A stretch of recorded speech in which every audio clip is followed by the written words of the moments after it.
From the impossible precision of Pumapunku's stonework to the submerged geometric structures of Yonaguni-jima, our ancient past is a library of unanswered questions. These megalithic wonders are more than just ruins. They are a silent testament to civilizations possessing knowledge that challenges our modern understanding. For centuries, historians and archaeologists have debated their purpose and origin. These are not mere legends, but physical evidence of astonishing engineering and astronomical alignment. We now stand at a precipice using new technology to peel back the layers of time and uncover the truths our ancestors left etched in stone for millennia. Deep in the golden sands of northern Sudan, where the Nile splits the desert into endless plains of silence, lies one of the most mysterious architectural landscapes on Earth, the Pyramid Fields of Sudan. These ancient structures, built by the forgotten kingdom of Kush, form one of the largest concentrations of pyramids in the world. Yet unlike the world-famous pyramids of Egypt, these monuments remain shrouded in obscurity and mystery. Their sharp angles and haunting symmetry rise abruptly from the dunes, as if time itself has preserved a hidden code written in stone. Archaeologists have long known of their existence, more than 200 pyramids scattered across sites like Meroe Nuri and El Kuru. That number, astonishingly, is twice as many as in Egypt. But beyond their quantity lies a greater enigma: their unique architectural precision and striking astronomical alignment, which reveal a level of sophistication in construction and spatial planning far ahead of their time. If the Sudanese pyramids were truly built with such perfect astronomical precision, do you think the Kushites learned it from Egypt or possessed a lost knowledge of their own? Share your thoughts in the comments below. Unlike the broad-based pyramids of Giza, the Nubian pyramids are narrow, steep, and compact, rising sharply into the desert sky, with angles approaching 70 degrees. Their design is elegant, yet practical, built from carefully cut sandstone blocks, layered with remarkable precision. Even after more than 2,000 years of exposure to desert winds and shifting dunes, many still stand intact, their geometry unyielding. What truly puzzles researchers is how these pyramids were built with such uniform orientation and consistent proportion, considering the scarcity of resources in the region. The Kingdom of Kush lacked the massive limestone quarries, copper tools, and large labor forces that powered Egypt's monumental projects. Yet each structure in the Sudanese pyramid fields adheres to an almost mathematical precision, a consistent orientation toward the east, perfectly aligned with the rising sun. This detail is not symbolic coincidence. It reflects an advanced understanding of solar movement geometry and sacred cosmology. The builders of Meroe did not simply construct tombs, they engineered cosmic gateways. Across the sands of Meroe, each pyramid's base and entrance align in a near-perfect pattern with solar and stellar positions. When viewed from above, their layout forms what some researchers call a celestial map of the Nile, a symbolic reflection of heaven upon earth. At sunrise, the first light of dawn illuminates the eastern faces of the pyramids, creating long shadows that stretch perfectly westward. This daily spectacle seems more than aesthetic.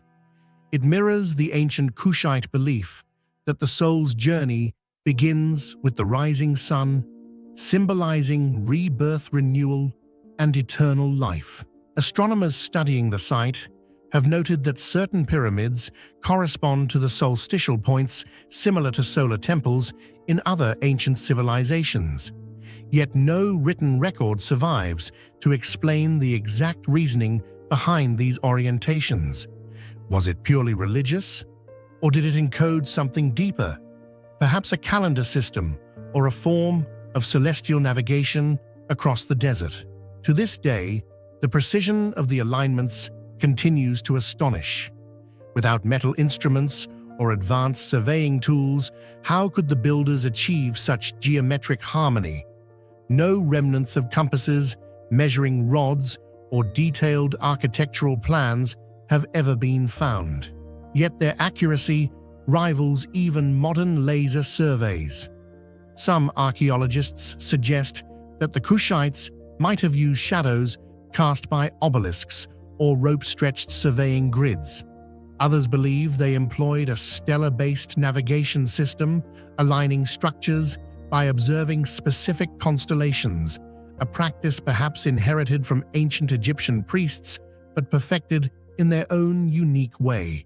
The construction methods themselves reveal further layers of brilliance. Excavations have shown that the Kushite builders used interlocking stone joints to stabilize steep walls, a technique rare in the ancient world. Their corner angles and base proportions are not random. Each follows a consistent ratio that balances the pyramid's height against its base width, ensuring structural stability even in loose desert sand. The blocks, though smaller than those of Giza, are astonishingly well fitted, often without visible gaps. Each layer was carefully placed with precision, so fine that even today, thin blades cannot easily slide between the stones. The use of local sandstone combined with fine smoothing created surfaces that reflect sunlight, like polished bronze, during midday, giving the pyramids their distinctive golden glow. Moreover, the foundations were engineered to resist erosion, a remarkable feat in an environment of constant wind and temperature shifts. Some pyramids have internal chambers that extend deep into the bedrock, with staircases and narrow corridors leading to burial chambers sealed by massive stone slabs. Despite centuries of tomb raiding and natural decay, these inner sanctums remain architectural marvels of balance and endurance. To the Kushites, architecture was not merely physical, it was spiritual geometry. The alignment of the pyramids toward the east was a deliberate invocation of Ra, the solar deity, but also an echo of their own local gods, such as Amun of Napata, who represented the cosmic cycle of creation and renewal. Each pyramid was part of a greater ritual landscape, connected by avenues, temples, and ceremonial platforms that may have been used for solar observances. The entire necropolis was in essence a three-dimensional cosmogram, linking Earth, sky, and afterlife. Recent satellite imagery and drone mapping reveal that the pyramid's placements are not random scatterings, but follow geometric relationships akin to sacred ratios found in classical architecture, what some call the Nubian canon. Their consistent spacing and orientation suggest the presence of a central planning system, possibly based on a lost mathematical framework. This raises an extraordinary question. How did an ancient civilization in the heart of Africa achieve such spatial precision without written blueprints or visible instruments? Inscriptions within nearby temples hint at a society deeply attuned to the heavens. Priests and architects likely observed celestial patterns for years before construction began, ensuring the tombs aligned with specific solar events, perhaps marking royal coronations or agricultural cycles tied to the Nile's flood. Some scholars even propose that the Meroitic builders employed a proto-form of triangulation, using observation points and sightlines across the desert to maintain orientation. Others speculate about the use of sound resonance, that chanting or rhythmic vibration was used to measure symmetry, similar to ancient Indian or Mesopotamian architectural traditions. Though no direct proof exists, the theory underscores one reality: these were not primitive builders. They were astronomers, mathematicians, and theologians, combined people who believed that to build perfectly was to mirror divine perfection itself. Centuries later, the Golden Dunes reclaimed the pyramid fields, Many structures were damaged or destroyed by treasure hunters, particularly in the 19th century, when Giuseppe Fellini blew open several tombs in search of gold. Yet even in ruin, the geometry persists, a haunting testament to the skill of their makers. Under the shifting light of dawn, the lines of Meroe still align, as they once did, each apex pointing toward the heavens. The wind sweeps through corridors of sand, whispering over carvings that depict solar discs, gods and queens long forgotten. The silence feels deliberate, as if guarding an ancient code, one that modern archaeology has yet to fully decipher. The pyramid fields of Sudan remain one of history's great enigmas, modest in size, yet immense in meaning. Their sharp geometry and perfect solar alignment reveal a civilization that mastered proportion astronomy and sacred design beyond its era. Though the Meroitic language and ancient knowledge are lost to the sands, the precision of these pyramids still whispers across millennia, a silent trace of a forgotten science that once connected humanity to the rhythm of the cosmos. In the endless desert of Nubia, where golden light cuts across the ruins at dawn, the pyramids still whisper to the sun. They remind us that geometry, faith, and time once danced together in perfect harmony, and that some knowledge, though buried, never truly dies. Among the countless symbols left behind by ancient Egypt, none has fascinated historians, philosophers, and mystics as deeply as the Ankh, the cross, with a loop on top. Elegant yet mysterious, the Ankh appears everywhere, carved into temple walls, held by the hands of gods, or placed on the lips of the dead as a token of eternal life. For over 5,000 years, this simple shape has stood as the icon of life, immortality, and divine power. Yet behind its beauty lies one of humanity's oldest enigmas. No one truly knows where it came from or what it originally meant. Do you think the Ankh was just a spiritual symbol or a relic of forgotten ancient technology? Share your thoughts in the comments below. The ancient Egyptians called it Ankh, meaning life, but the word alone cannot capture the depth of its symbolism. In every depiction, gods such as Ra, Isis, and Osiris are seen offering the Ankh to the pharaoh not as an ornament, but as if they were transferring the very breath of existence. Some scenes even show deities touching the Ankh to the king's lips, as though granting him a divine spark beyond the realm of mortals. To the Egyptians, life was not limited to the physical. It was a cosmic cycle of birth, death, and rebirth. The Ankh was the key to this cycle, a promise that the soul could pass through the darkness of death and awaken once more in the eternal light. The shape of the Ankh has intrigued scholars for centuries. Its looped top, horizontal arms, and vertical stem seem simple, yet they embody layers of metaphysical meaning. Many believe the oval loop represents the sun, rising on the horizon, a symbol of creation and renewal. Others see it as the feminine principle, the womb from which all life emerges, while the crossbar and stem stand for the masculine energy and the axis of the world. When these elements combine, they form the union of opposites, male and female, heaven and earth, life and death, mirroring the Egyptian belief that the universe itself is sustained by balance and duality.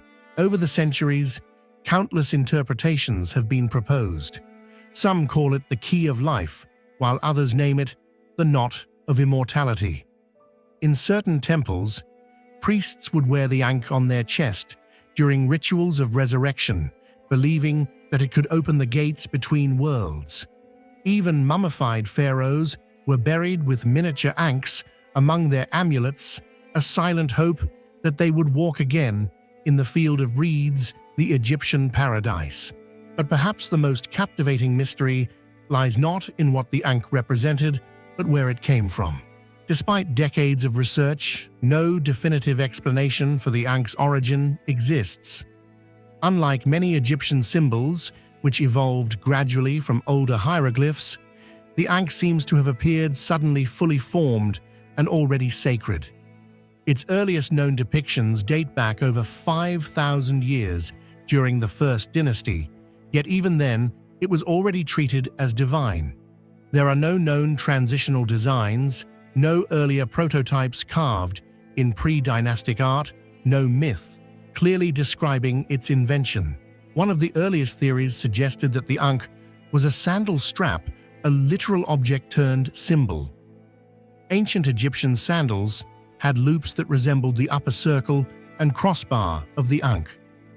Some scholars proposed that the symbol might have originally represented the connection between the foot and the earth, and later evolved into a metaphor for the bond between the human and the divine. Yet this theory feels unsatisfying. It reduces one of history's most profound emblems to a mundane object, ignoring its cosmic and ritual significance in temple inscriptions. Another theory claims the Ankh represents the union of the male and female principles, the loop as the womb, the vertical line as the phallus, and their crossing as the act of creation. This idea aligns with Egyptian theology, where creation was born from divine union. Still others argue that this sexual interpretation came much later, perhaps imported by Greek or Hermetic thinkers trying to fit Egyptian wisdom into their own philosophical frameworks. A third hypothesis connects the Ankh to the path of the sun god Ra. According to this view, the loop is the sun disk, the horizontal arms are the horizon, and the vertical line is the sunlight descending to Earth, a perfect depiction of the daily rebirth of light. If so, the Ankh could be seen as the earliest cosmic diagram, a symbol of the eternal return of energy linking heaven and earth. Yet even this fails to explain how such an abstract image could have emerged spontaneously in early Egyptian art without precedent. And so the enigma deepens. Some researchers have looked even further back to civilizations that might have existed before Egypt. A few fringe historians propose that the Ankh is not Egyptian in origin at all, but a relic from a lost civilization, perhaps the mythical Atlantis, or an even earlier culture that vanished during prehistoric cataclysms. They point out that similar looped crosses appear in Sumerian, Phoenician, and even Minoan artifacts, though never with the same prominence. Could the Egyptians have inherited the Ankh from a forgotten people whose knowledge of life and energy surpassed ours? Others note how the Ankh resembles electrical circuit diagrams, ancient power symbols, or antenna-like shapes seen in carvings from Dendera and Abydos. In certain temple reliefs, gods are shown holding ankhs near devices that emit rays or light. These have fueled the idea that the Ankh might have functioned as a tool, a kind of conductor of vital energy or resonance, akin to a tuning fork that harmonized the energy between the divine and mortal realms. To believers in ancient advanced technology, the Ankh was more than a metaphor. It was a literal instrument of power, a technology that bridged the spiritual and physical worlds. Even the ancient priests of Thebes and Heliopolis may have believed the Ankh held a frequency, an invisible force that sustained the cosmos. Hieroglyphic inscriptions often paired the symbol with words for breathlight or soul, implying that the Ankh was more than an image. It was a vibrational key, an emblem of the eternal current of life that flows through all beings. Whatever its origin, the Ankh refused to fade away. When the old Egyptian religion collapsed under Greek and Roman rule, the symbol endured morphing, adapting, yet never disappearing. The early Coptic Christians of Egypt adopted it as their own, calling it the crux ansata, or cross with a handle. To them, it no longer symbolized the Nile or the gods of old, but the promise of resurrection through Christ. In a strange twist of history, The symbol of pagan eternity became the emblem of Christian salvation.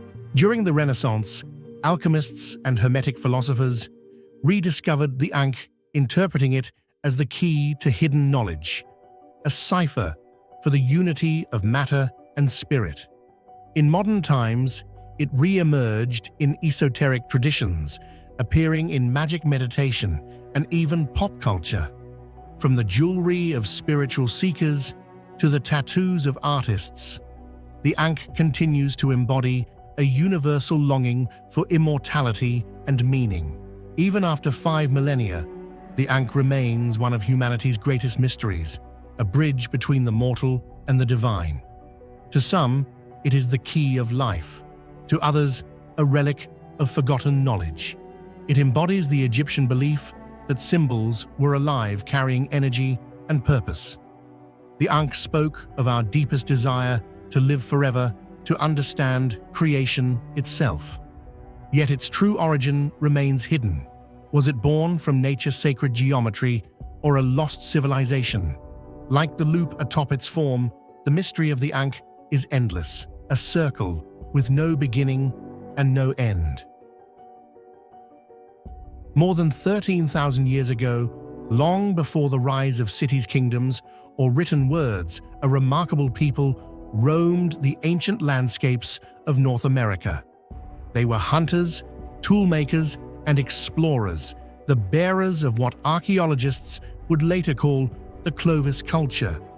For a brief moment, in the vast timeline of human history, they flourished across the continent, leaving behind elegant stone weapons, traces of mammoth hunts, and campfires that flickered under the cold light of the Pleistocene sky. Then just as suddenly, they vanished. No cities abandoned, no mass graves, no signs of war or migration, only silence and stone. Archaeologists first uncovered the Clovis mystery in the 1930s near Clovis, New Mexico, where a cache of fluted spear points was found beside the bones of extinct Ice Age animals. These Clovis points, beautifully symmetrical, sharpened with astonishing precision, soon appeared in sites thousands of miles apart, from the Arctic tundra to the edge of the South American continent. How could a culture so widespread, so technically unified, appear so suddenly, and then disappear without a trace? The Clovis people lived at the crossroads of worlds, the end of the Ice Age. The Earth was warming glaciers, retreating rivers forming, and the great herds of mammoth and mastodon roaming the plains. They were expert hunters who thrived in this dynamic environment. Yet around 12,800 years ago, something extraordinary happened. Within just a few centuries, perhaps even decades, the Clovis sites across North America fell silent. No gradual decline, no evidence of assimilation. An abrupt end, as if a curtain had fallen over an entire civilization. What do you think really happened to the Clovis people? Were they wiped out by a cosmic disaster, or did they evolve into later cultures that we've simply failed to recognize? Share your thoughts and theories in the comments below. I'd love to hear your take on this ancient mystery. When archaeologists compare layers of sediment at Clovis sites, they find a sharp boundary, a layer rich in black carbon and microscopic glass beads, as if from intense wildfires or a cosmic blast. Below that layer, Clovis artifacts abound. Above it, they vanish. It's one of the clearest before and after events in prehistory, a clean break in the human record. It is as if the hands that shaped the elegant Clovis points had simply stopped. The fluted spearheads, once the signature of a continent-wide culture, ceased to exist. Other groups would later appear, the Folsom, the Plano, the Western-stemmed traditions, but none carried the same technological or cultural fingerprints. There was no direct continuity, no evolutionary chain. The people of Clovis seem to have disappeared entirely, leaving no descendants identifiable by their tools or customs. Why? The most haunting theory points to the sky. Around 12,800 years ago, a comet or meteor exploded over North America, igniting wildfires that raged across the continent.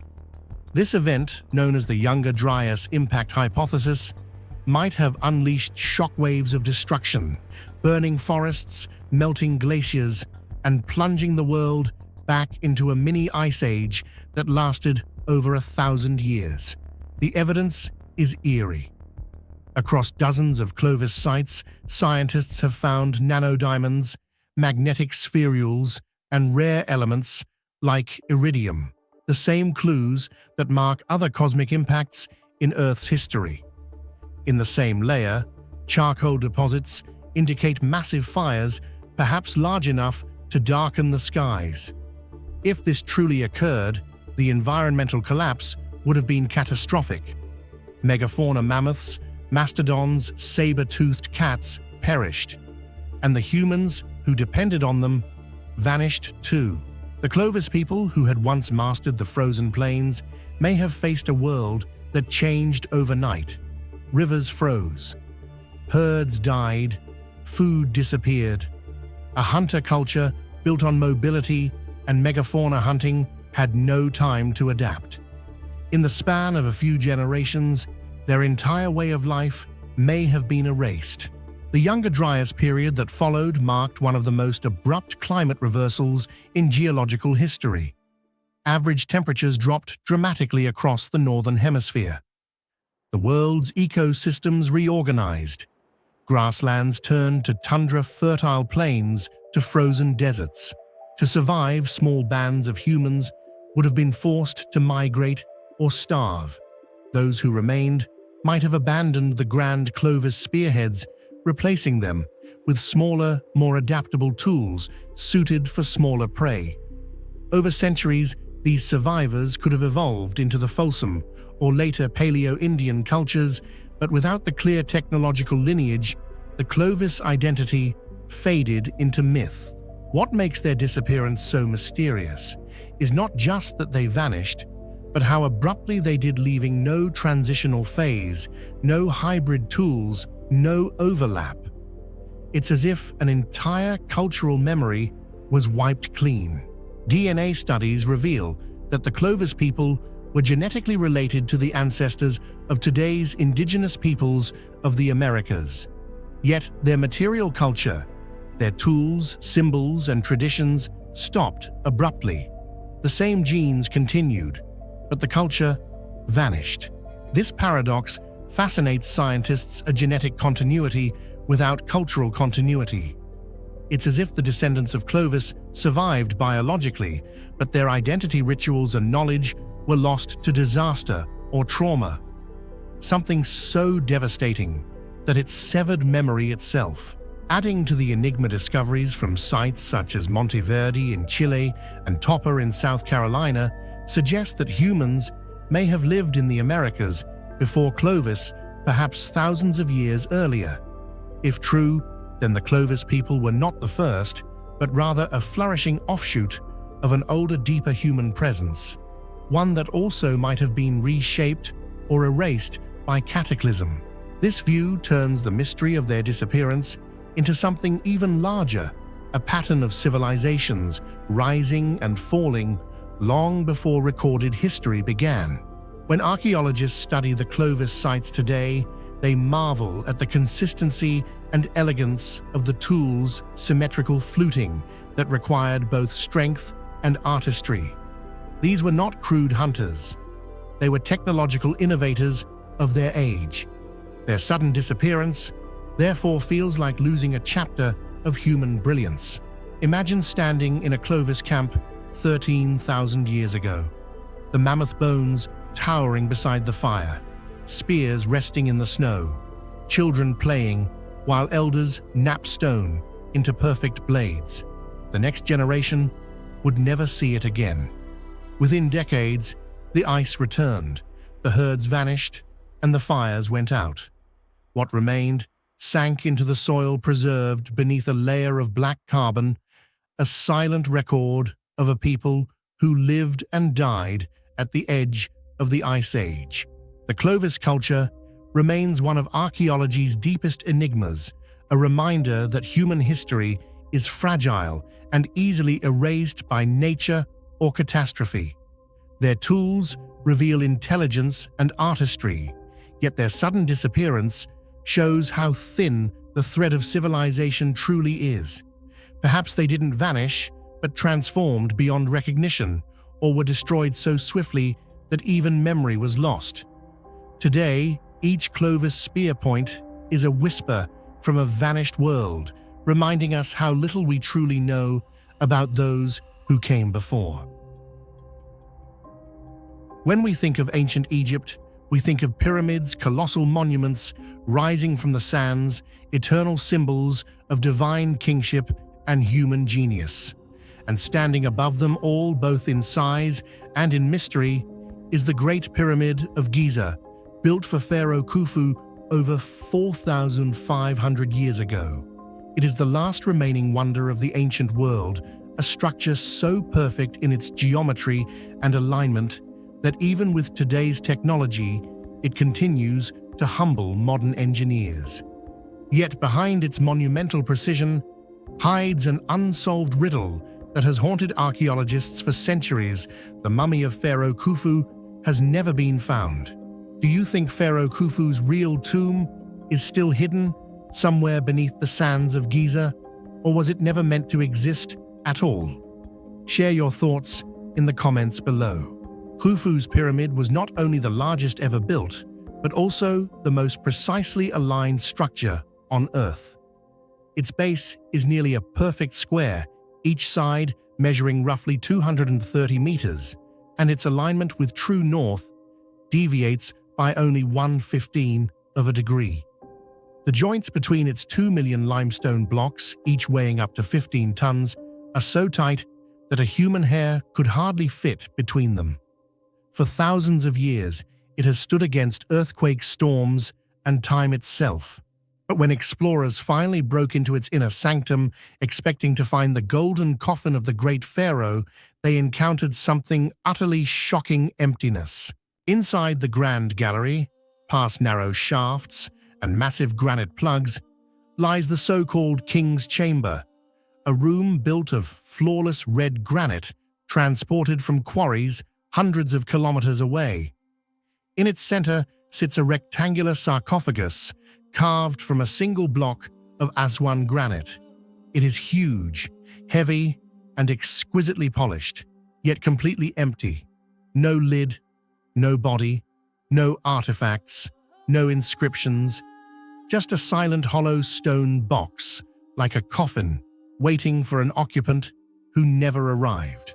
For a monument that required tens of thousands of workers and decades to build, the absence of the very thing it was meant to protect, the pharaoh's body, is beyond comprehension. Normally, the tomb of a pharaoh was a place of unimaginable wealth. Gold funerary masks, canopic jars, sacred amulets, and hundreds of treasures were buried alongside the royal body to ensure a safe passage to the afterlife. But in Khufu's pyramid, there is none of that. Not a single trace of mummified remains, linen wrappings, resin, or bone fragments. It is as if the burial never took place. Even more mysterious is the fact that there are no visible signs of looting. The entrance was sealed by massive limestone blocks that would have been impossible to remove without leaving evidence. The corridors were untouched until the 9th century AD, when Caliph al-Ma'mun tunneled his way in. Yet even then, the inner chambers appeared exactly as they had been left millennia earlier, empty, silent, and cold. If robbers had entered, how could they have carried out heavy granite lids, gold, and treasures without leaving marks of intrusion? And if they hadn't, where did the mummy go? A tomb or something else entirely?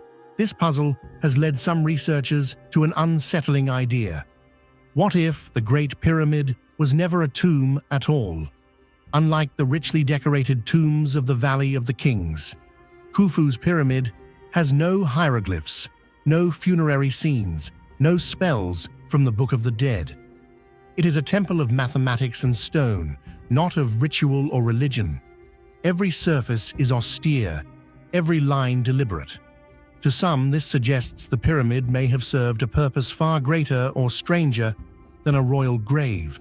Scholars like Robert Bauval and Graham Hancock have proposed that the pyramid might have been a cosmic machine designed to connect the pharaoh's spirit with the stars, specifically with the constellation of Orion and the star Sirius. The narrow shafts leading from the king's and queen's chambers point directly toward these celestial bodies. Could the pyramid have been a stargate of sorts, a vessel for the soul, not the body? If so, the absence of Khufu's mummy would not be a mystery, but a message the king's physical form was never meant to remain. In recent years, high-tech scans using muon tomography and infrared imaging have revealed something astonishing: large hidden cavities within the Great Pyramid that were never seen before. One of these, called the Big Void, lies above the Grand Gallery and is roughly 30 meters long, about the size of an airplane. Its purpose is unknown. Some archaeologists speculate it might have been a hidden burial chamber, perhaps the true resting place of Khufu, sealed off from all access to prevent desecration. Others suggest it was built to relieve pressure on the structure below. Yet, until the Egyptian government allows further exploration, the mystery remains sealed in stone. Could the lost mummy of Khufu still be lying untouched in one of these unexplored voids, waiting for humanity to rediscover it? Unlike other pharaohs whose mummies were found in the Valley of the Kings, such as Tutankhamun or Ramses II, Khufu's name is curiously absent from any known burial site. Ancient documents mention his reign and his achievements, but are silent about his death or burial. Later, Egyptian records, including those of Manetho and Herodotus, describe Khufu as a tyrant who angered the gods, perhaps suggesting that his burial might have been intentionally hidden or erased from memory. The only physical evidence linking Khufu to the Great Pyramid is a small red cartouche, the royal name Khufu, painted on a stone block in a hidden chamber discovered by Colonel Howard Weiss in 1837. But even that has been questioned, with some suggesting it was a 19th century forgery. If that were true, the entire narrative of the pyramid's ownership could crumble. Another theory suggests that Khufu's mummy may once have existed inside the pyramid, but was destroyed by time. Over millennia, the internal humidity chemical reactions, or even early intrusions, might have caused complete decomposition, leaving no trace. Yet Egyptian embalming was remarkably durable. The mummies of lesser nobles survived intact for 3,000 years, making this explanation less convincing. Some fringe theorists go further, arguing that Khufu's body was never mummified at all, but rather transmuted through spiritual rituals intended to free his essence. In this mystical view, the pyramid functioned as a resurrection chamber, where the pharaoh's physical form dissolved and his divine self ascended to the stars, imperishable ones, as ancient texts call them. Recent ground-penetrating radar surveys around Giza have detected tunnels and voids beneath the plateau stretching toward the Sphinx and possibly beyond. Some Egyptologists suspect these could be part of an underground necropolis still unexplored. Legends speak of a hall of records, a vast hidden library and tomb complex containing the secrets of Egypt's first kings. Could Khufu's real tomb be buried somewhere beneath the desert, while the Great Pyramid served only as a symbolic monument? This theory aligns with ancient beliefs that pharaohs held both a Ka, spiritual double, and a physical body which could be separated intentionally. The body might have been hidden, while the pyramid acted as a beacon to guide the soul through the heavens. For centuries after Khufu's death, his name faded from Egyptian history. Later kings rarely mentioned him, and his pyramid, once the centerpiece of royal devotion, was left bare and silent. The absence of funerary artifacts, priestly inscriptions, or offerings suggests that Khufu's cult was deliberately suppressed or that his remains were moved elsewhere in secret. Some even speculate that a political upheaval or rebellion might have forced his burial to be relocated, hastily erasing its record forever. The Great Pyramid remains the most studied structure in human history, yet its most essential mystery persists. Scientists have measured its proportions, mapped its interior with cosmic rays, and recreated its construction methods through computer simulations.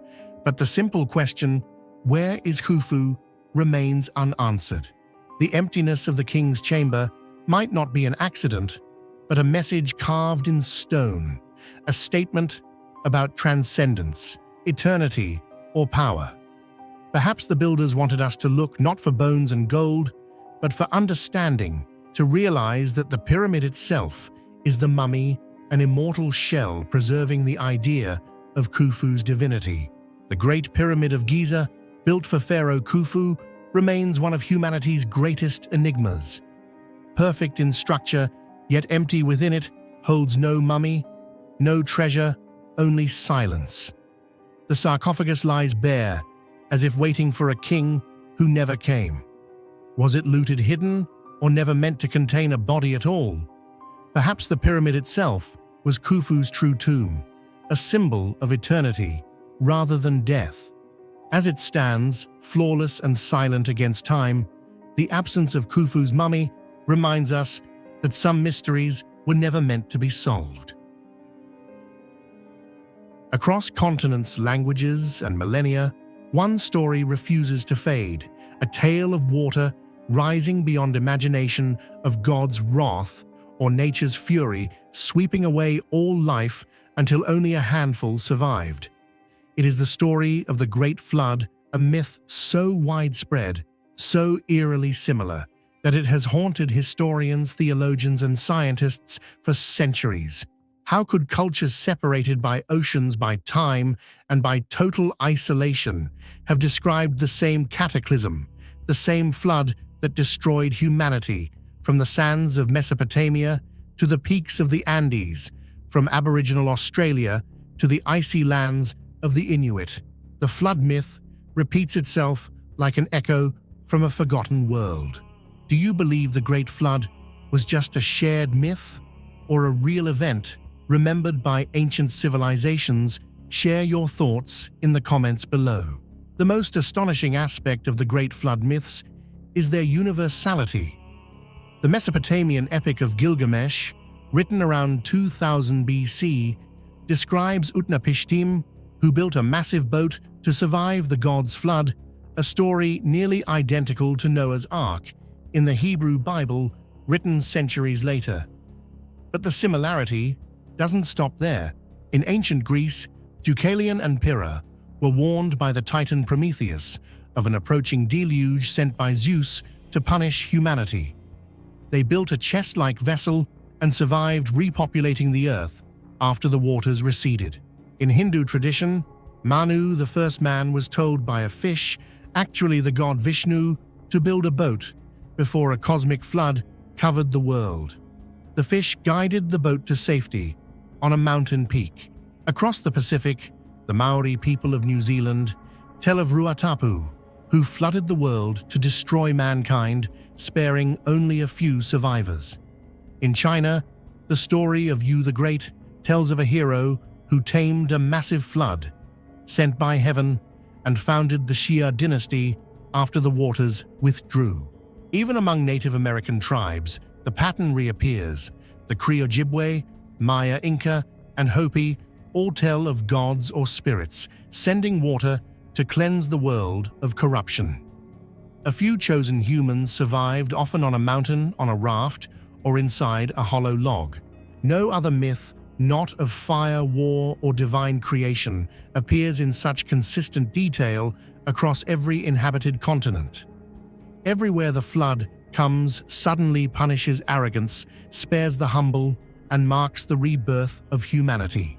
This overwhelming repetition suggests that either Humanity once shared a common ancestral story carried across migrations, or there truly was an event so massive that its memory carved itself into the collective mind of our species. Modern science lends some fascinating clues. At the end of the last ice age, about 12,000 years ago, the Earth experienced dramatic warming. Massive ice sheets melted, causing sea levels to rise more than 120 meters, drowning vast coastal plains. Entire landscapes, now the seabed of the English Channel, the Persian Gulf, and the South China Sea, were once fertile homelands. Archaeologists call this period the Younger Dryas boundary, marked by sudden floods, violent weather, and mass extinctions. Imagine our ancestors watching the sea devour forests, villages, and mountains, watching their world vanish under endless rain and rising tides. Could this traumatic experience have been passed down through oral tradition, transformed into the Great Flood myth that every culture remembers? Some scientists believe the flooding of the Black Sea around 5600 BC inspired the Mesopotamian and biblical accounts. When the Mediterranean broke through, the Bosporus, saltwater cascaded in at a rate thousands of times greater than Niagara Falls. To those who lived there, it must have looked as if the world itself was drowning. Beyond its physical explanations, the flood story carries a moral message that transcends time and culture. It is not merely about destruction, it is about renewal. In nearly every version, the flood serves as a divine reset, washing away corruption and giving humanity a second chance. For the Mesopotamians, the gods regretted their anger and granted Utnapishtim eternal life. For the Hebrews, God promised Noah never to flood the earth again, sealing the covenant with a rainbow. In Hinduism, Manu emerged to establish Dharma, the moral order of the new world. The flood purifies, cleanses, and transforms. It separates the old sinful world from the new beginning. This shared spiritual logic is remarkable. It suggests that even if the stories arose independently, the human psyche reached the same symbolic truth that catastrophe and rebirth are inseparable, that destruction is the price of renewal. Some researchers go further. They believe the flood myths preserve a memory of lost civilizations, cultures that once thrived along ancient shorelines, now buried beneath the sea. Legends of Atlantis, Kumari Kandam, and Lemuria all tell of advanced societies swallowed by the ocean overnight. In Plato's dialogues, Atlantis falls in a single day and night of misfortune, a phrase eerily echoed in many flood myths worldwide. If true, then perhaps the Great Flood was not just a story of divine punishment, but the final chapter of a forgotten age. Ancient ruins found off the coasts of India, Japan, and the Bahamas hint that these legends might hold grains of truth, memories of civilizations erased by rising seas. Anthropologists have catalogued over 270 independent flood traditions around the globe, from Alaska to Australia. Over 70% of world cultures possess some form of flood legend. These myths emerged long before global contact, long before books or trade routes could spread such stories. The odds of such consistent narratives arising by pure coincidence are astronomically small. The similarities, a divine warning, the construction of a vessel, the preservation of life, the mountain landing, are too precise to ignore. Even the details of sending out birds to search for dry land appear in both the Mesopotamian and biblical stories written centuries apart. Is it possible that ancient humans carried an ancestral memory, a deep, almost genetic echo of survival against overwhelming floods? Could the story of the Great Flood be embedded not only in our myths, but in our very DNA as a warning from the dawn of humanity? Geologists continue to find evidence of massive simultaneous floods across continents around 11,600 years ago, precisely when the Younger Dryas ended. Some scientists propose that a comet impact or cosmic event triggered the melting, leading to megafloods. Others reject this and claim the flood stories arose from local river disasters exaggerated through generations of storytelling. But even the skeptics admit one thing: the consistency of flood myths suggests a shared psychological origin, a primal fear of water's power, of the sky breaking open, of the world being reset. It is as if humanity remembers consciously or subconsciously the time when survival meant climbing to the highest ground and praying the waters would stop. Today, the Great Flood remains one of the most enduring metaphors in human history. It represents not just the wrath of gods, but the cycle of destruction and creation that defines life itself. Civilizations rise and fall like tides. Worlds end and new ones begin. The flood is both the end and the beginning, the eternal heartbeat of renewal. From the Ark of Noah to modern climate fears, the symbol of the flood still echoes. Perhaps deep down, we sense that what our ancestors feared most, the drowning of the world, is not merely a myth, but a possibility that could return. The universality of the flood myth cannot be dismissed as coincidence. Whether it recalls a global cataclysm, the trauma of rising seas, or the moral intuition of humanity, it binds us through time. Every story, from the Epic of Gilgamesh to Native American legends, carries the same warning that human pride, unchecked, leads to ruin, and that survival demands humility before the forces of nature.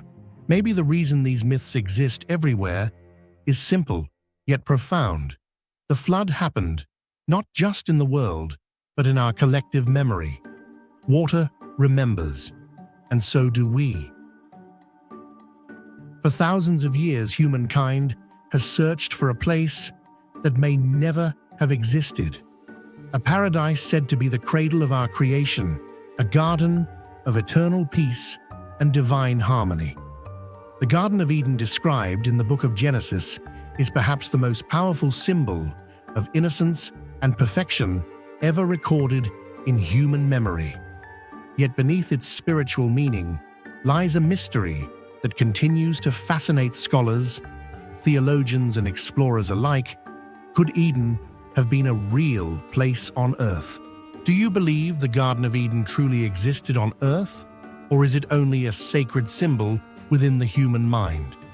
Share your thoughts in the comments below.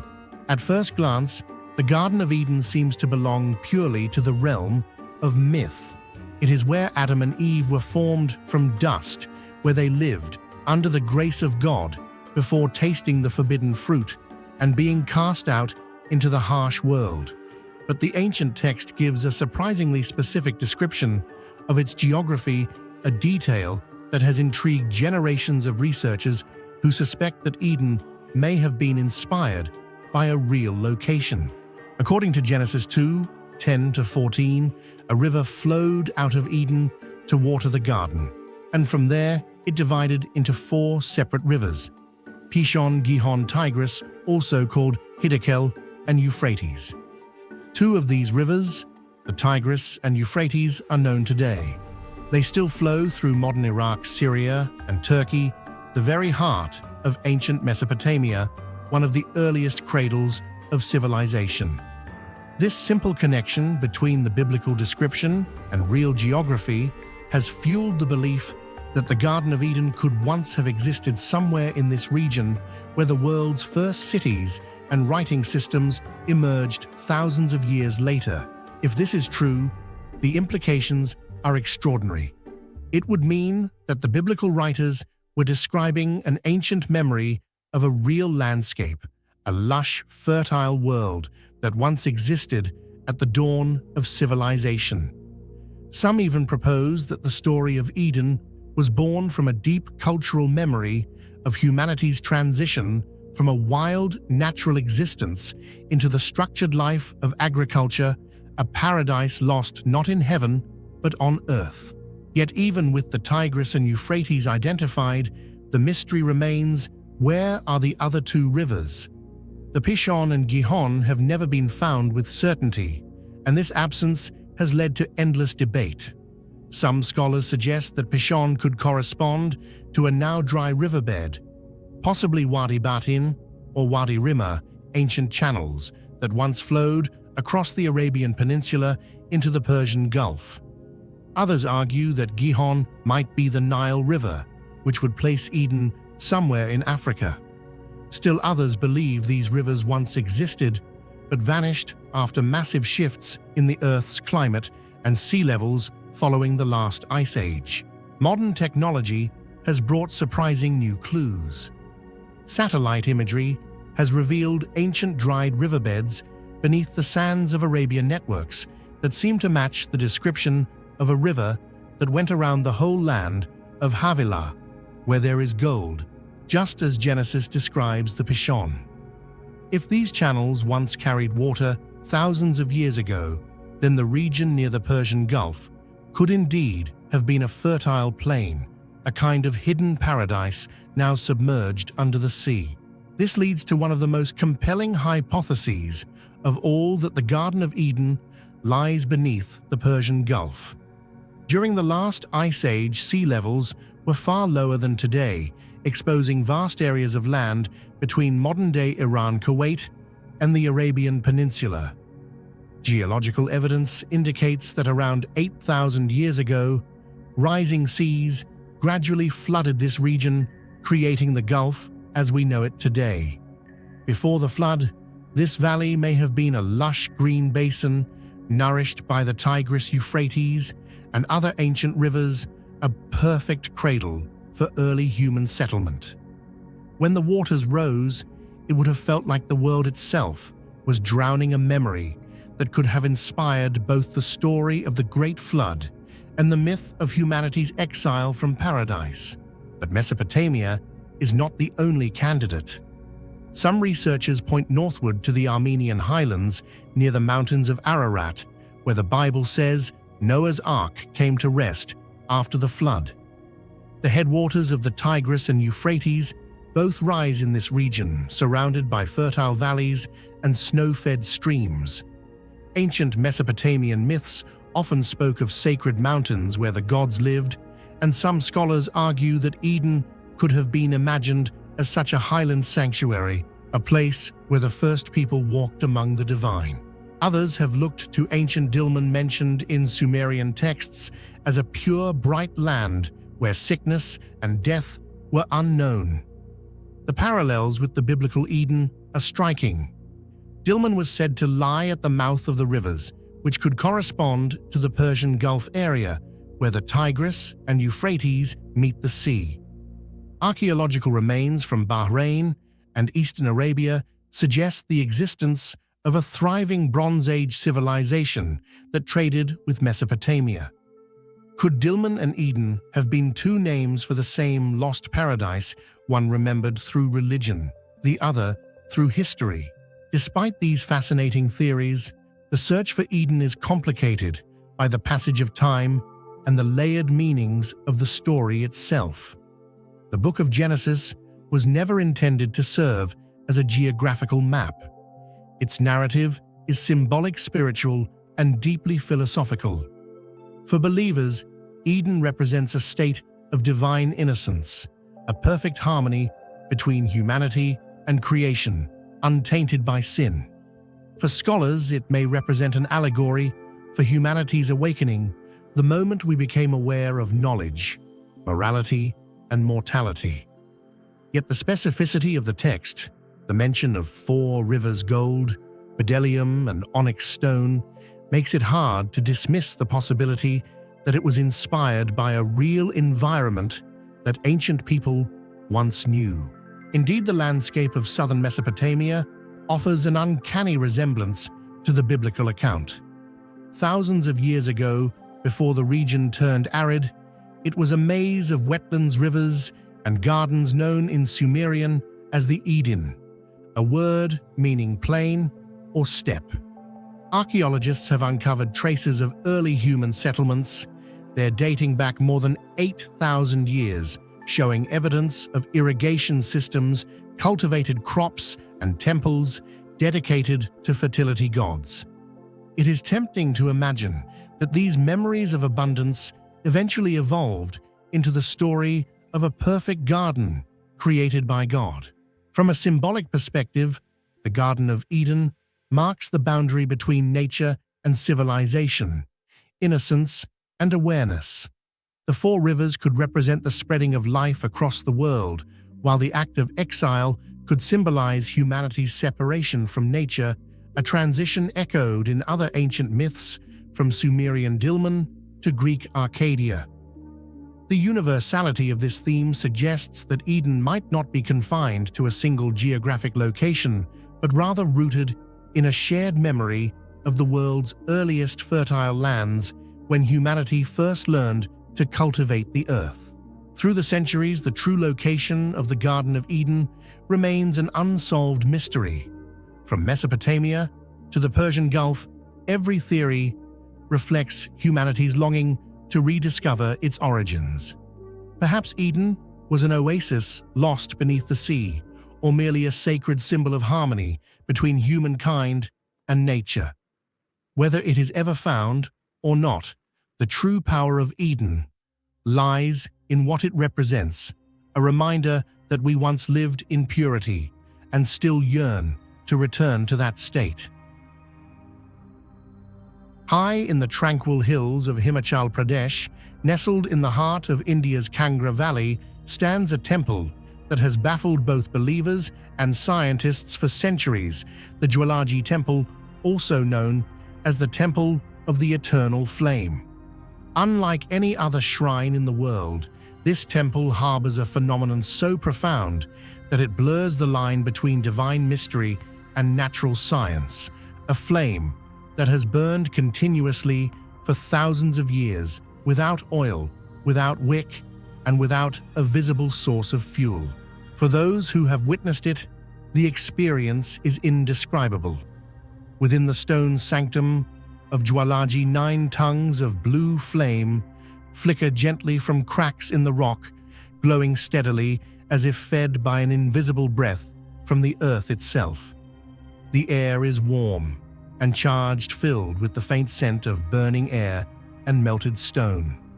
Pilgrims bow deeply before the flames, whispering prayers that have been repeated across millennia, prayers to the goddess who is said to dwell in the fire, Jwala Devi, the embodiment of eternal energy. Do you think the eternal flame of Jwalaji is a natural phenomenon or proof of something divine that science can't explain? Share your thoughts in the comments below.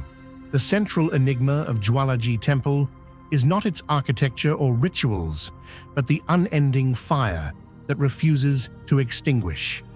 For centuries, this flame has survived torrential monsoons, violent storms, earthquakes, and the passage of countless generations. It burns not just inside the temple's main shrine, but also in several smaller recesses within the rock, each one said to represent a different manifestation of the goddess. Modern scientists have tried to explain it. They suggest the fire may be fueled by natural gas leaks, perhaps methane or hydrocarbon seeping through the Earth's crust. Yet this explanation falters before the scale of the mystery. The gas reserves that could feed such a flame would normally deplete over time or fluctuate with seismic changes. But at Jwalaji, the flame has remained steady for centuries, unchanging in strength or color. Some historical records claim it has burned for more than 2,500 years, possibly even longer, stretching back to the dawn of recorded Indian civilization. For the devout, there is no need for scientific proof. The flame to them is Shakti incarnate, the pure energy of creation, the living pulse of the universe. For scientists, however, the flame poses an intellectual puzzle. How can an open fire survive for millennia without human intervention? Even the British explorers and geologists who investigated the site during the colonial era left with no definitive answer. They could identify traces of methane and light hydrocarbons in the surrounding rock, but the concentrations were far too low to explain such longevity. The source of the energy remains hidden, silent, ancient, and eternal. Legend weaves its own story about the origin of this unending fire. According to ancient Hindu scriptures, this is the place where the tongue of goddess Sati fell to earth when her divine body was torn apart. Consumed by grief after the death of her husband, Lord Shiva, Sati immolated herself in protest. In his rage and sorrow, Shiva carried her burning body across the heavens, and as her body disintegrated, each fragment fell to earth, creating 51 Shakti Pithas, sacred seats of feminine energy. Jwalaji is one of these holy sites, said to mark where the tongue of the goddess landed, igniting the eternal flame. The word Jwala itself means flame or blaze, while Ji is a term of reverence. Here, the goddess is not represented by an idol or statue, she is the fire itself. Worshippers do not look up to an image. Instead, they bow before the living flame, believing it to be a direct manifestation of divine power. Over time, this belief turned Jwalaji into one of the most sacred pilgrimage destinations in northern India. Kings, saints, and poets have traveled to witness the flame, including Emperor Akbar, who is said to have tried to extinguish it with water, only for the fire to burn stronger than before. Humbled by what he saw, Akbar reportedly offered a golden canopy to the goddess, which legend says melted into pure gold dust under the heat of her power. From a geological perspective, the temple's location adds to its enigma. It stands upon an ancient extinct volcanic ridge, yet no record of volcanic activity exists in the region's history. There are no lava flows, no volcanic minerals, and no hot springs nearby. How then could natural gas emerge in such a place, and why would it continue for so long? Geologists studying the site in the 20th century found small cavities and fissures beneath the temple, possibly acting as natural reservoirs. But none could locate the original gas channel or determine how the supply has never ceased. Some theories even suggest that the region sits atop a deeply buried methane pocket, trapped within ancient sedimentary layers, a relic of prehistoric biological decay sealed millions of years ago. Yet even if this were true, the slow release of gas over thousands of years at a perfectly constant rate defies known physical behavior. This has led many to conclude that there may be a unique geological phenomenon at work, something not yet fully understood by modern science. The combination of rock-type subterranean pressure and chemical reaction could have created a self-sustaining flow of combustible gas, though the exact mechanism remains one of India's most enduring scientific mysteries. Standing before the flame, one cannot help but sense an unexplainable stillness, as if time itself pauses inside the shrine. Scientists may call it an anomaly, but for the pilgrims, it is living proof of divinity. Every spark, every flicker is believed to hold the essence of cosmic energy, and many claim to feel a surge of warmth, peace, or clarity when they gaze into the fire's blue heart. Some visitors have reported seeing the flame change color, pulsing with shades of orange gold and indigo phenomena that could be attributed to gas composition, but often occur in moments of deep prayer, leading devotees to interpret it as the goddess revealing herself. Interestingly, the flame's endurance has also made it a symbol of life itself, a reminder that while civilizations rise and fall and empires fade into dust, the elemental forces of the earth endure beyond comprehension. The fire in this sense is not merely burning gas, but the metaphor of eternity. Numerous research teams have revisited Jwalaji over the decades, equipped with modern tools from chemical analyzers to ground-penetrating radar, yet the mystery persists. The isotopic signatures of the gases, do not match any known hydrocarbon deposit in the region. The underground structure beneath the temple shows no continuous fault line that could release gas for such an extended period. It's as if the earth itself conspires to conceal the source, protecting the sacred fire from human interference. Even today, the Indian Geological Survey classifies Jwalaji as a persistent surface flame anomaly. But for the locals, it needs no classification. It is simply Ma Jwala, the mother flame. Her fire doesn't require explanation. It only requires reverence. Over time, Jwalaji has transcended religious boundaries to become a symbol of endurance and energy. Environmental scientists often reference it when studying naturally sustained flames around the world, such as the eternal fires of Baba Gurgur in Iraq or Mount Chimaera in Turkey. Yet even among these Jwalaji stands apart for its spiritual significance and unbroken continuity.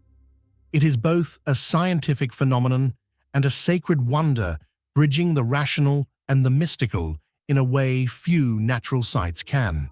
The temple's architecture mirrors this duality.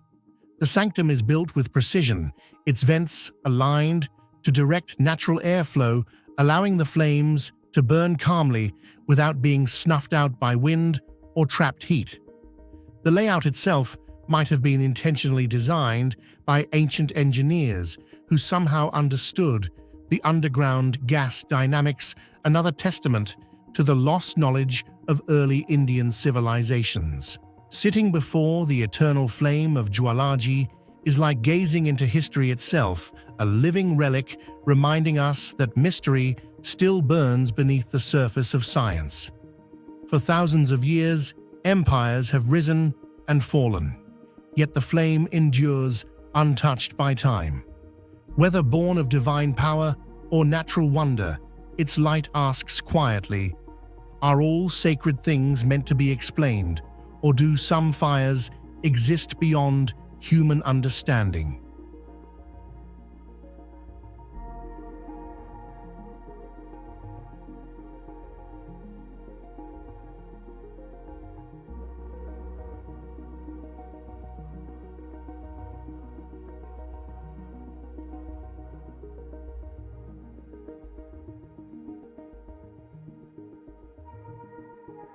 Hidden on a quiet hilltop in the Indian state of Madhya Pradesh stands one of humanity's most enduring enigmas, the Great Stupa of Sanchi.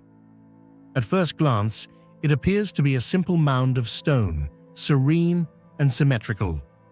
Yet beneath its calm surface lies a mystery that has puzzled historians, architects, and archaeologists for more than 2 millennia. How could builders from over 200-300 years ago, armed with primitive tools, construct a monument so geometrically precise, structurally flawless, and spiritually profound that it still stands today, virtually unchanged? What do you think about this mystery? Is the Great Stupa of Sanchi merely a religious monument, or evidence that ancient people once possessed engineering knowledge far beyond their time? Share your thoughts in the comments below. Built during the reign of Emperor Ashoka the Great in the 3rd century BCE, the Sanchi Stupa was meant to enshrine relics of the Buddha, a sacred structure symbolizing enlightenment and the universe itself. It was originally a modest brick dome, but centuries later, it was expanded with massive blocks of stone, each carved, polished, and fitted with surgical precision. Unlike other monuments of its era, the stupa wasn't designed for glory or power. It was designed to last, to mirror eternity, and somehow it has. The structure withstood thousands of monsoons, heat waves, and even periods of abandonment, surviving where empires have long crumbled into dust. But the secret of its endurance lies not only in faith, it lies in its engineering. The Great Stupa's construction reveals a level of mastery that still defies modern understanding. Its massive dome is composed of stone blocks interlocked without the use of mortar. These blocks are so perfectly fitted that even a razor blade cannot slide between them. The precision of the curvature, a near-perfect hemisphere, required mathematical and architectural knowledge that, according to mainstream history, should not have existed in India during the 3rd century BCE. Yet the builders of Sanchi somehow achieved it. To shape a structure of this size, 36 meters in diameter and 16 meters tall, would demand accurate knowledge of geometry, weight distribution, and material strength. There are no visible signs of measurement errors or misalignments. The weight of the dome, instead of crushing itself inward, is distributed evenly through the circular base, suggesting a deep understanding of load-bearing principles centuries before such terms existed. Some modern architects who studied the stupa's form have pointed out that its geometric balance is so refined that it could be analyzed using modern structural mechanics, and it would still pass with remarkable stability. The very material of the stupa sandstone and brick was sourced from miles away. Each block was transported up the hill without wheels or cranes. No traces of large scaffolding or pulley systems have been found, suggesting that ancient Indian engineers had alternative lifting methods, possibly leveraging counterweights or wooden frameworks that have since decayed. The method of cutting and smoothing these stones remains equally perplexing. Some surfaces show signs of abrasion and polishing techniques similar to those found in Egyptian monuments. The question arises, did ancient civilizations share lost knowledge of stone shaping? What's even more remarkable is that despite being exposed for over 2,000 years, the surface of the Sanchi stones shows minimal erosion. Scientists studying the material believe the builders treated the stones with natural resins or oils to enhance durability, an early form of weatherproofing that predates modern chemistry by millennia. Every curve and angle in Sanchi Stupa serves both spiritual and structural purpose. The hemisphere represents the cosmic dome of heaven. The central mast, or yasti, symbolizes the axis of the world, connecting Earth and the divine. Around it are 3 circular discs, chatras, denoting the 3 jewels of Buddhism: the Buddha, the Dharma, and the Sangha. Yet beyond symbolism lies astonishing accuracy. The stupa is aligned with the cardinal directions, with its 4 ornate gateways, Toranas precisely oriented toward north, southeast, and west. Modern researchers using digital scanning have confirmed that these alignments are within 1 degree of perfect accuracy, a feat nearly impossible without astronomical instruments. It suggests that the builders not only understood geometry, but also the movement of celestial bodies, implying a sophisticated link between architecture and astronomy centuries before the development of formal observatories. Each of the 4 gateways added during the 1st century BCE is carved with stories from the Buddha's life, yet none depict the Buddha himself.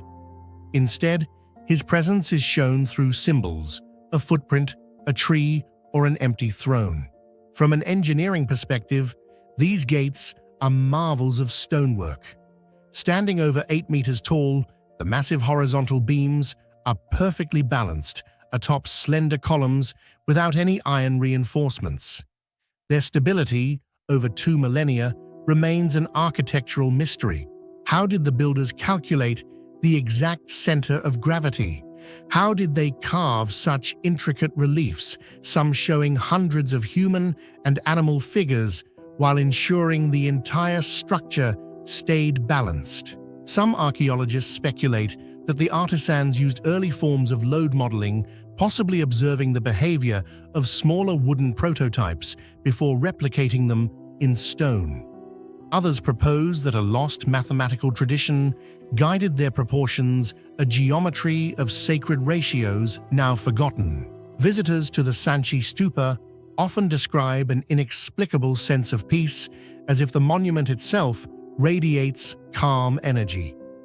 In recent decades, some researchers have explored whether the hemispherical design could amplify natural Earth vibrations, similar to how domes in other ancient sites, such as the Pantheon in Rome or Borobudur in Indonesia, resonate with specific frequencies. If this hypothesis is true, it would mean the builders intentionally crafted a structure that interacts with the Earth's electromagnetic field using shape and symmetry to harmonize with natural energy, a concept rediscovered only in modern architecture. This idea aligns with ancient Indian texts like the Vastu Shastra, which describe how buildings can influence energy and consciousness through geometry and orientation. Perhaps the stupa was not merely a monument, but a resonant machine of meditation designed to center the human spirit in alignment with the cosmos. The influence of Sanchi spread far beyond India. Its domed design became the prototype for Buddhist stupas across Asia, from Sri Lanka to Borobudur and China. Strangely, the same hemispherical form appears in non-Buddhist civilizations, as well in Etruscan tombs, Celtic towers, and South American ceremonial mounds. No one knows why. Only Sanchi remains a silent witness, defying time and human understanding. When rediscovered in the 19th century, the Great Stupa of Sanchi remained almost perfectly intact after more than 1,000 years of abandonment, something even modern engineering struggles to explain. Some believe it was divinely protected, others that it preserved through lost techniques. Yet above all, Sanchi is a bridge between engineering art and spirituality, proving that true strength lies in harmony between humanity and the universe. Standing before the Great Stupa of Sanchi, one cannot help but wonder, how did ancient people with only stone tools create geometry so perfect it challenges modern engineers? Perhaps Sanchi is not a ruin, but a reminder that long ago there existed a wisdom that understood the foundation of engineering is not power, but harmony and understanding. In the heart of Antarctica's frozen desert, where no tree grows and no sound breaks the eternal silence, something extraordinary happens. From the ghostly white face of Taylor Glacier, a stream of deep crimson bursts forth as if the ice itself were bleeding. This haunting phenomenon, known as the Blood Falls, has defied logic for over a century. Beneath temperatures colder than any place on Earth, where sunlight barely touches the ground, flows a liquid red as rust and alive with secrets older than humanity itself. Scientists once believed it was lifeless, a chemical illusion carved by time. But what they discovered beneath the ice would rewrite everything we thought we knew about survival evolution and the very definition of life itself. Do you think this blood-red glacier could hold clues to life beyond Earth? Share your thoughts in the comments below. When the British geologist Griffith Taylor first saw it in 1911, he assumed the vivid red color came from algae. The idea seemed logical after all red algae were known to tint snow in other polar regions. But the more scientists studied it, the more the mystery deepened. Under temperatures reaching 20 degrees C and almost total absence of sunlight, no algae could possibly survive. Decades later, advanced chemical analyses finally revealed the culprit. The water seeping from the glacier was loaded with iron-rich salts. When exposed to oxygen, these ions oxidized, creating the rusty crimson color not unlike the iron in our own blood. Yet even after this discovery, the question remained, where did this liquid water come from? Beneath the glacier lies an ancient subglacial network, a hidden lake and system of brine channels sealed under hundreds of meters of ice. The water there is so salty that it cannot freeze even in the most extreme Antarctic cold. But what truly astonished scientists was not the chemistry. It was the biology hiding within. In 2015, Researchers from the University of Alaska Fairbanks and the University of Colorado Boulder drilled into the glacier and extracted samples of the brine. What they found was nothing short of astonishing: a thriving community of microorganisms living completely isolated from the outside world.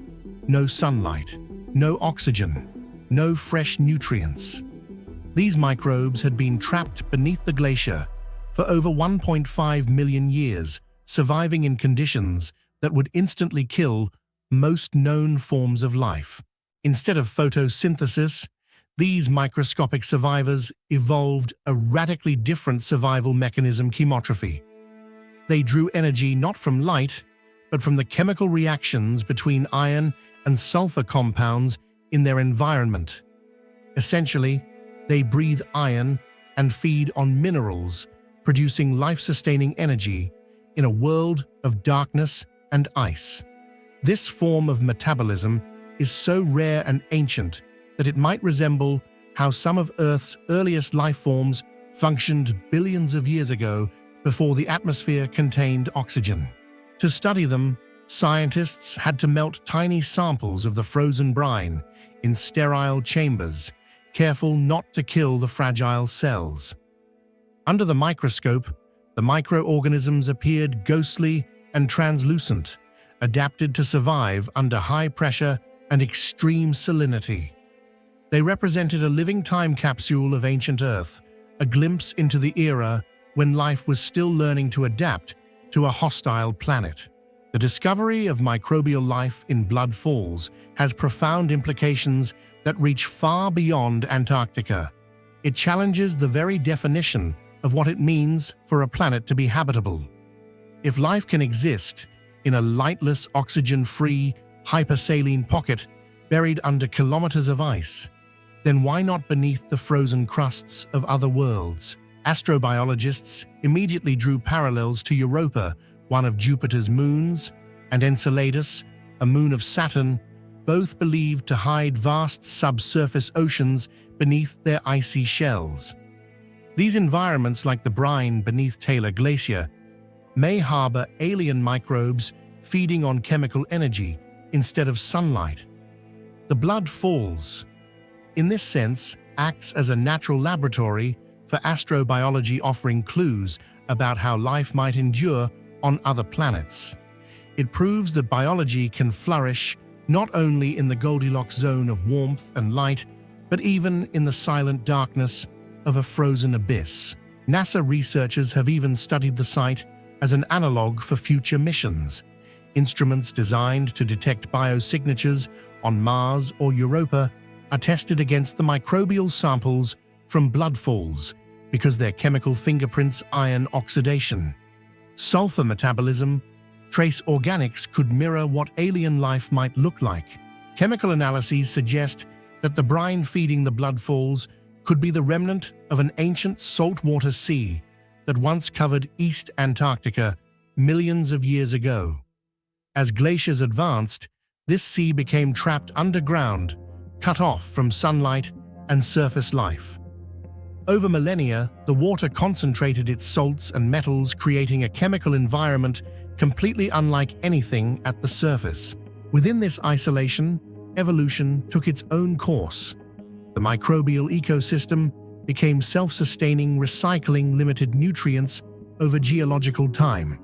Iron oxidation provided energy, sulfur compounds acted as electron donors, and trace carbon was endlessly reused.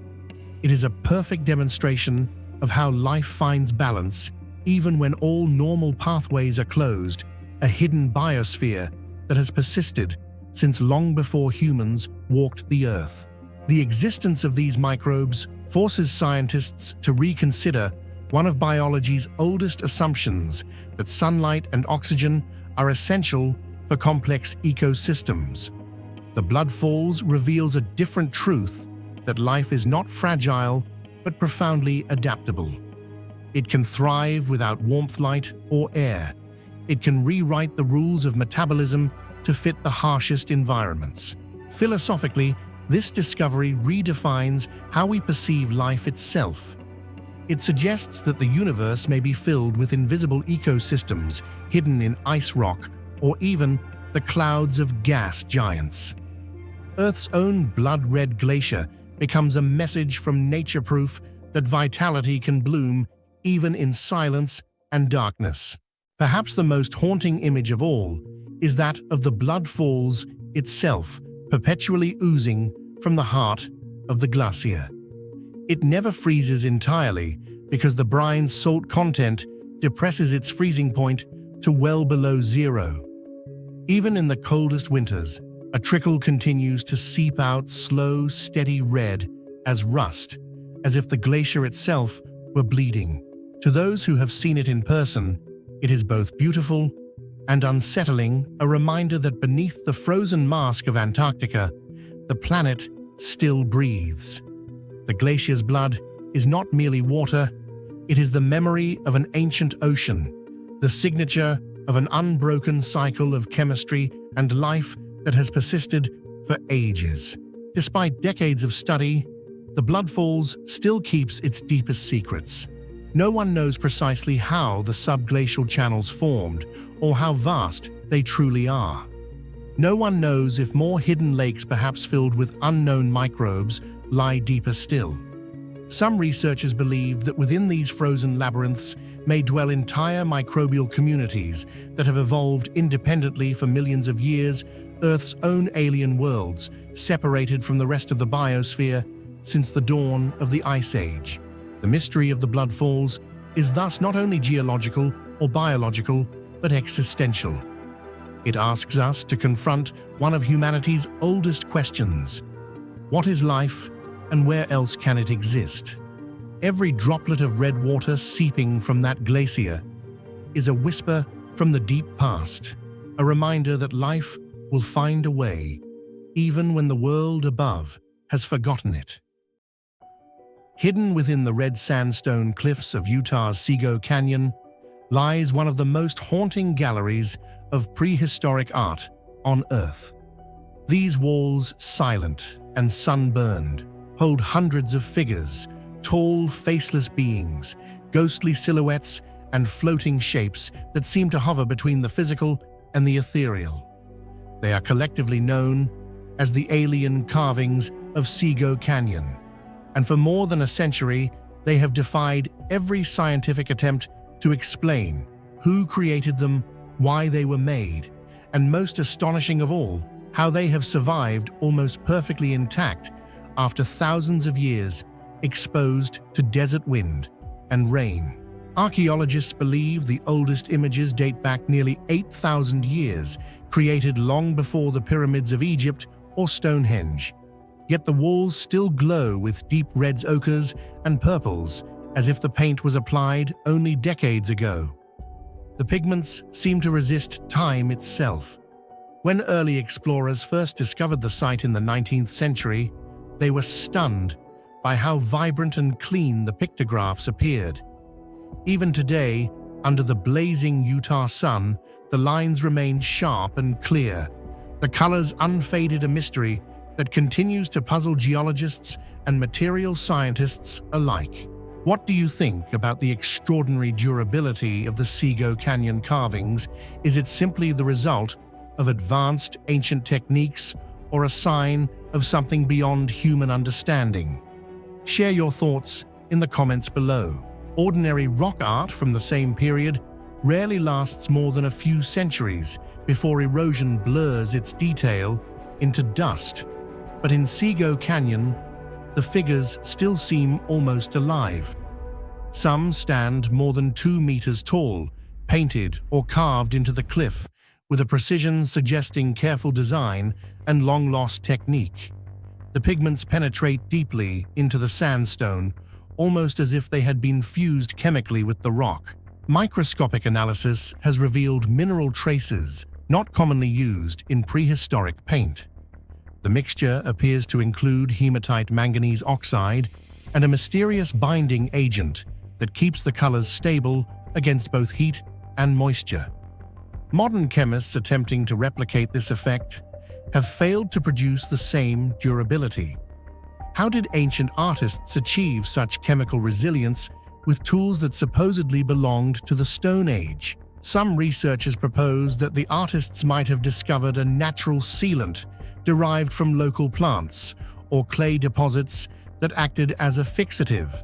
Others go further, suggesting that they might have known how to heat minerals to specific temperatures to make the pigment bond permanently with the sandstone's silica surface, a process that would require controlled fire and an understanding of chemistry far beyond what is assumed for prehistoric peoples. If this is true, then the creators of Sego Canyon possessed a level of technical sophistication that has vanished from history. They did not merely scratch symbols on stone, they engineered their art to endure the ages, perhaps deliberately ensuring that their message would outlive them by millennia. The images themselves only deepen the mystery. Unlike typical hunter-gatherer art showing animals or daily life, Sego Canyon's walls display elongated human-like forms with large dark eyes and no visible limbs. Some seem to float in the air, others radiate lines from their heads as if emitting light. Many are arranged in ceremonial processions, with smaller figures bowing toward a towering central being. To the modern eye, they resemble depictions of extraterrestrial visitors, tall, slender shapes reminiscent of the gray aliens familiar from modern UFO mythology. But these carvings predate such ideas by thousands of years. Could the resemblance be coincidence? Or are we looking at an ancient attempt to portray something truly extraordinary witnessed by early humans? Sego Canyon is not the work of a single civilization. Archaeologists have identified at least 3 cultural layers of rock art, the oldest Barrier Canyon style, around 2000 BCE, followed by the Fremont culture and later the Ute Indians, whose carvings include horses introduced by Europeans.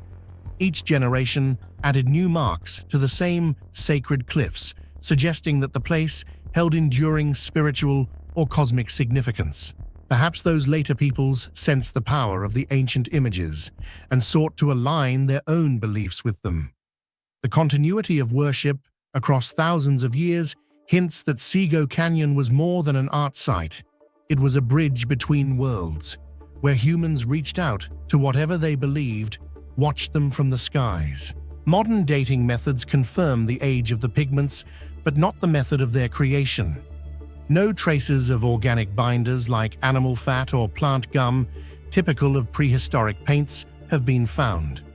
Instead, the pigments seem to have been fused into the stone itself, resistant to acid solvents and even laser cleaning. When conservationists attempted to remove modern graffiti from nearby cliffs, they discovered that the ancient paint could not be dissolved by any safe chemical method. It was literally part of the rock. Some scientists theorize that a microcrystalline transformation occurred perhaps through heating or pressure, converting the surface of the stone into a glassy protective layer. But the temperatures required for such fusion are far beyond what primitive fires could have reached. This leaves a troubling question. How could ancient humans have achieved a material process comparable to modern ceramic glazing without metal tools or furnaces? For those drawn to the idea of ancient extraterrestrial contact, the durability of the Sego Canyon carvings is not merely an accident of chemistry, but a deliberate act, a message preserved for the future. If one wanted to leave a sign for distant descendants or visitors, they argue what better medium than stone, treated to last for eternity. Even skeptics admit that the preservation is extraordinary. Whether through divine inspiration, lost technology, or sheer coincidence of geology, Sego Canyon defies time. The site stands as a physical paradox, art older than recorded history that looks freshly painted, a conversation between past and present that refuses to fade. Visitors often report a strange stillness around the cliffs, a heavy, humming silence. Some describe feeling as though they are being watched by the faceless figures. Electromagnetic readings in the area sometimes show irregular spikes, which spiritualists claim indicate residual energy fields. Scientists attribute these to mineral compositions in the rock, but they too acknowledge that the canyon seems to possess a unique microclimate that protects its art from erosion and microbial decay. Whether mystical or natural, the result is the same.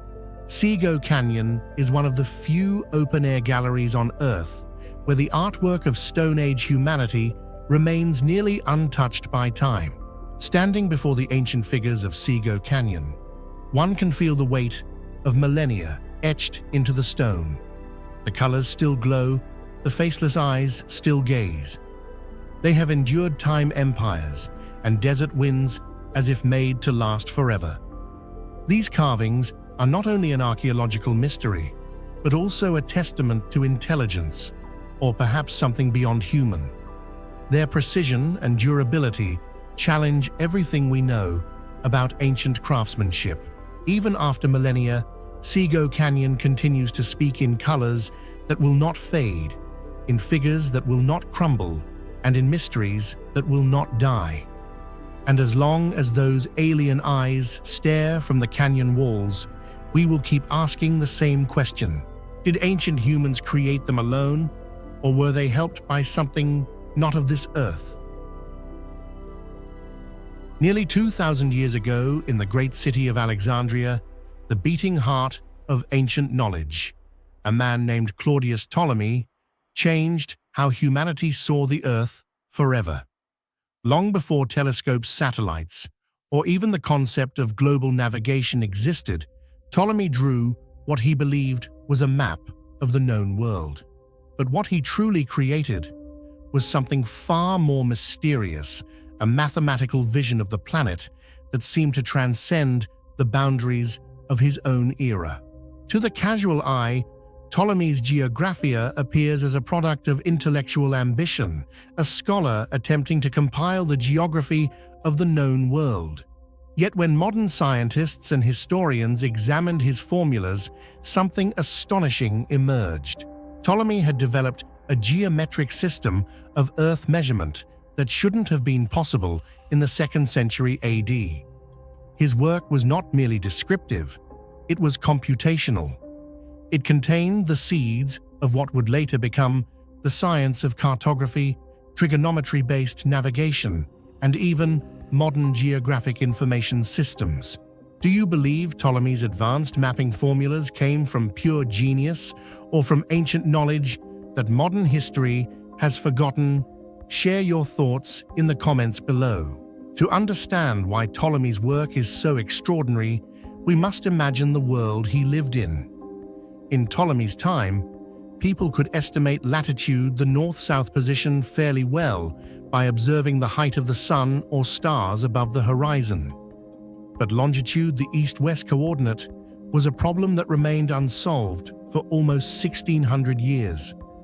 Without precise timekeeping, there was no reliable way to know how far east or west one had traveled.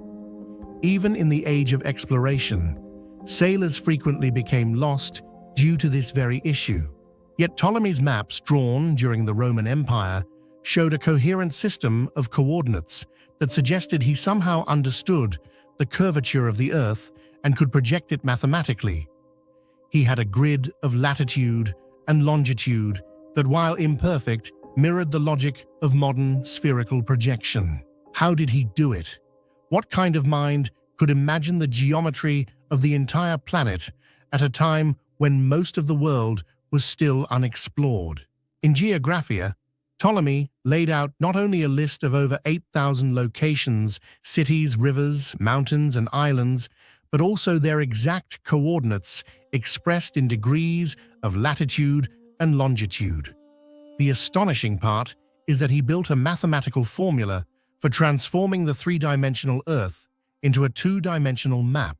His coordinate grid was based on spherical trigonometry, a branch of mathematics not formally developed until the Islamic Golden Age centuries later. He treated Earth as a sphere and imagined drawing it on a flat surface through conic projection a concept that wouldn't reappear until Renaissance cartography. What's even more fascinating is his formula for calculating longitude. Ptolemy realized that since longitude depends on time difference between two locations, one could theoretically determine it if they knew how much earlier or later the sun rose in another part of the world. He linked geography to astronomy, merging two disciplines into one coherent system. For instance, Ptolemy recorded that the time difference between Alexandria and Babylon is 1 hour, which translates to roughly 15 degrees of longitude, a calculation remarkably close to the modern value. For a man with no mechanical clocks, no telescopes, and no global maps, this level of conceptual understanding borders on the impossible. How could a man from the 2nd century achieve this? Some scholars suggest that Ptolemy inherited older maps and measurements from ancient civilizations like the Babylonians, Egyptians, or even earlier seafaring cultures that charted the world's coasts. The Library of Alexandria, where he worked, was said to house scrolls and charts from across the ancient world, possibly including records of navigators who had explored far beyond the Mediterranean. Others propose that Ptolemy built upon the work of Eratosthenes, who had estimated the circumference of the Earth centuries before using only shadows and geometry. Ptolemy took that idea and pushed it further, not just measuring the size of Earth, but mapping its coordinates mathematically. Still, there are anomalies in his work that fuel speculation about a deeper mystery. Certain regions on Ptolemy's map, such as the Far East of Asia and parts of southern Africa, display a level of accuracy that doesn't match the navigational capabilities of his era. Some even claim that faint outlines of Antarctica or the Americas appear on later copies of his map, suggesting he might have had access to ancient knowledge long since lost. Was Ptolemy the last inheritor of a forgotten science, the cartographic legacy of an older vanished civilization? Among Ptolemy's most striking achievements was his method for correcting distortions caused by projecting a spherical Earth onto a flat surface. His formulas describe how to compress distances near the poles and stretch them near the equator, the very same principle used in modern map projections like Mercator or Lambda. To do this, he needed to understand not only the Earth's curvature, but also mathematical scaling and ratios. He used proportional geometry, adjusting for the visual shortening that occurs when viewing a curved globe. In essence, Ptolemy was the first person known to grasp the challenge of representing three-dimensional space in 2 dimensions, an insight that would not be formalized in Europe until first 400 years later. If his formulas are translated into modern mathematical notation, they resemble early forms of trigonometric equations, a staggering realization considering trigonometry itself was still in its infancy during his lifetime. It is no exaggeration to say that Ptolemy's mathematical worldview anticipated the scientific revolution by nearly 2 millennia. His coordinate system laid the groundwork for navigation, astronomy, and global exploration. After the fall of the Roman Empire, geographia vanished from Europe for nearly 1,000 years. During that dark age, the knowledge it contained, the grid of the world, the formulas of longitude, was forgotten. Only in the 15th century did scholars rediscover Ptolemy's manuscripts in Byzantine libraries, sparking a wave of excitement. When the book was translated into Latin and printed in the Renaissance, it reshaped the world once again. The explorers who sailed under Portugal and Spain, including Columbus and Magellan, relied on Ptolemy's coordinate system to plot their routes. Ironically, they were using a 1,300-year-old idea to discover new worlds.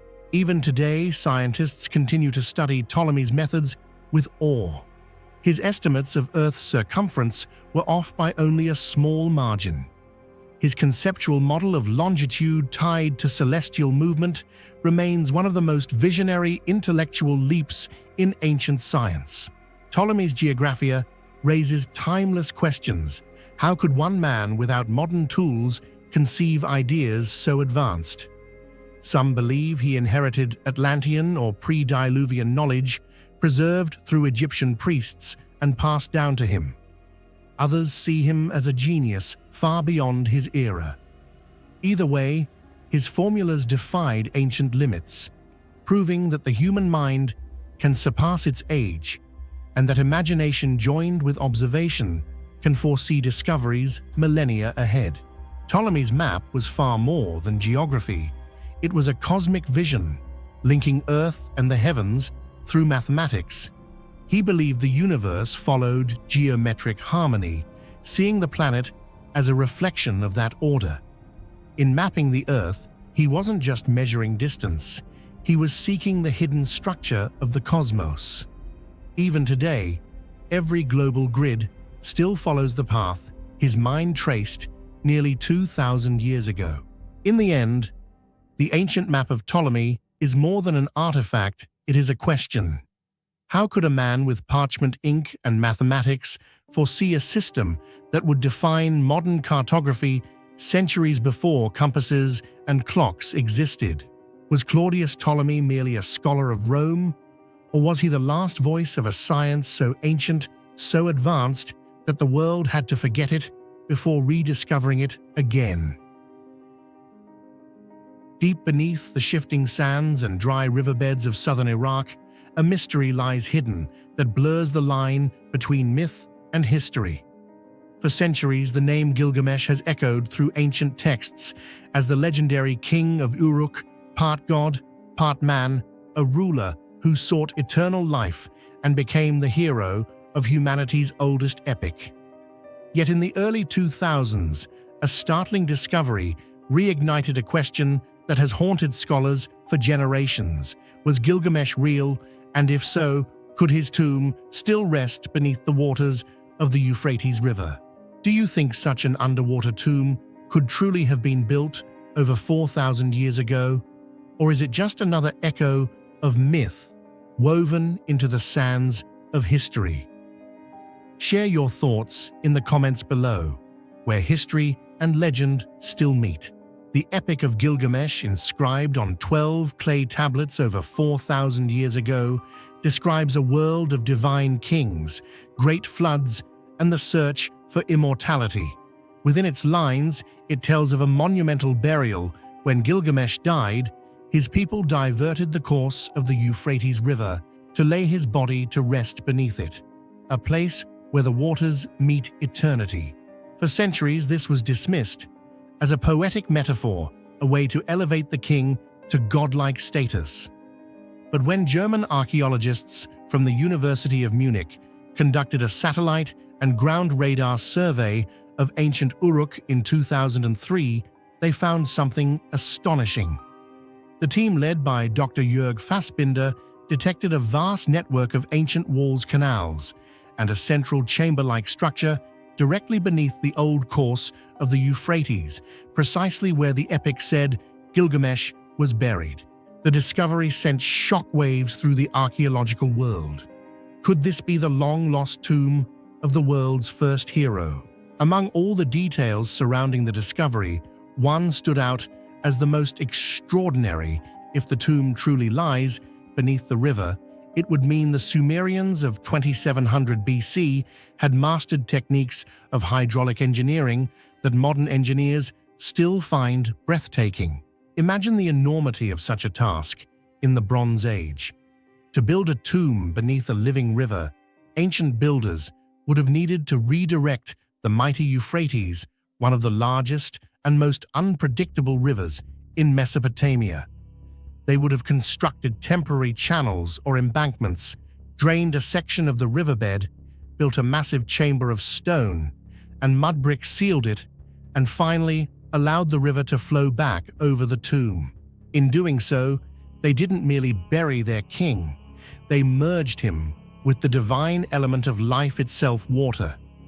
The river that nourished their civilization became both his resting place and his eternal monument. Such an act was not just an engineering feat, it was a spiritual masterpiece, a reflection of Sumerian beliefs that water was the boundary between life and the afterlife. By placing Gilgamesh under the river, they believed his spirit would reign forever between the world of the living and the realm of the gods.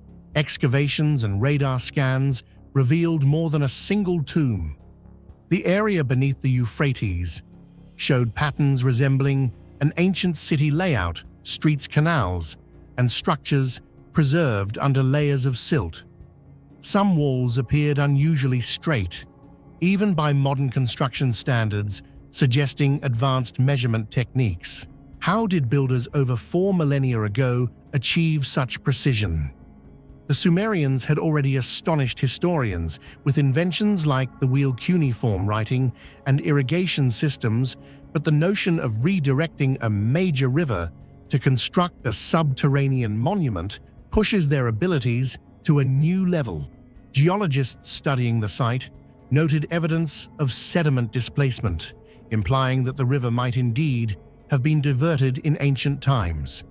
This aligns eerily well with the description from the epic that the waters were held back, the king laid in his bed of clay, and the flood returned to cover him forever. If true, this could represent one of the earliest and most ambitious feats of hydraulic engineering in human history, predating the great canals of Babylon, the aqueducts of Rome, or the underground tombs of Egypt. Despite the excitement surrounding the 2003 discovery, the story soon vanished from public view.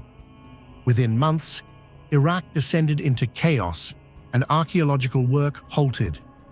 The region of Uruk became inaccessible, buried again, this time under layers of war and political turmoil.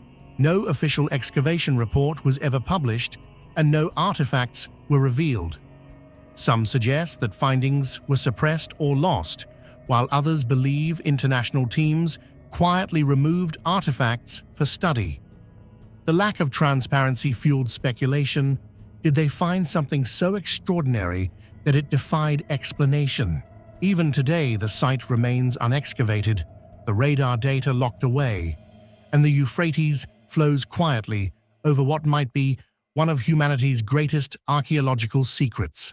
If the tomb of Gilgamesh truly exists beneath the Euphrates, it is not only a marvel of engineering, but a profound symbol of the Sumerian worldview.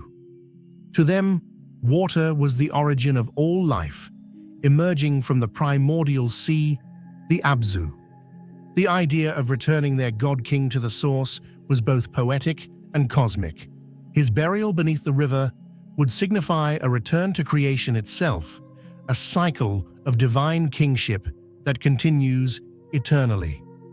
Unlike the Egyptian pyramids towering above the desert to proclaim the power of kings, the Sumerian tomb of Gilgamesh would be hidden silent and sacred beneath the flow of life, an invisible monument known only to the gods. This design defies our modern obsession with permanence. It shows that ancient Sumerians valued harmony with the elements, not domination over them. The river was both tomb and temple, both destroyer and preserver, the perfect eternal guardian. Modern scientists face a dilemma. How can such a tomb be confirmed without destroying the site?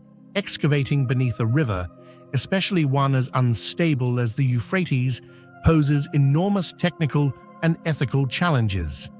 Remote sensing remains the only safe option, yet the data remains incomplete.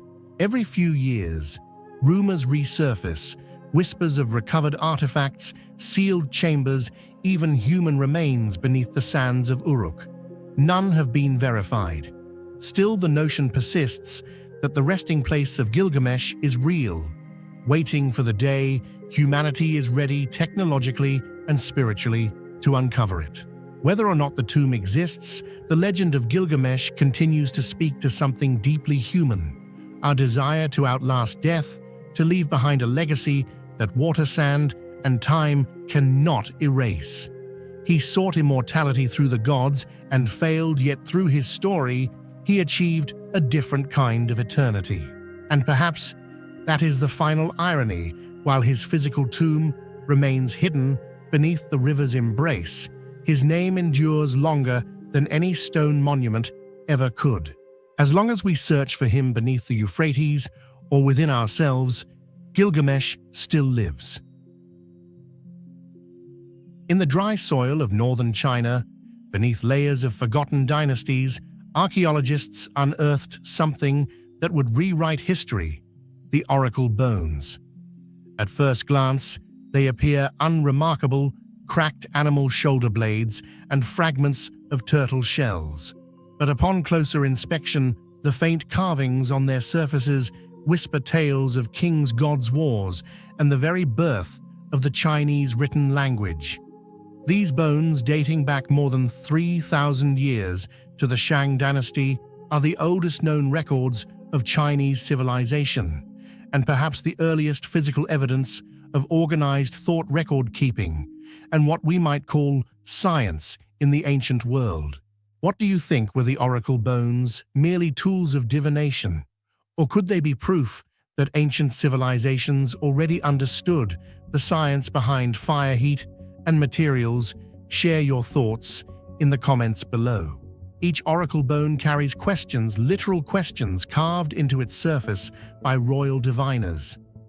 The Shang kings, who ruled from the city of Yin, near modern-day Anyang, used these bones to ask their ancestors and deities for guidance. Will it rain tomorrow? Should we wage war on the neighboring tribe?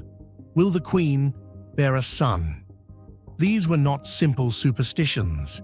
They were matters of state, of survival, and of legacy. The process was methodical.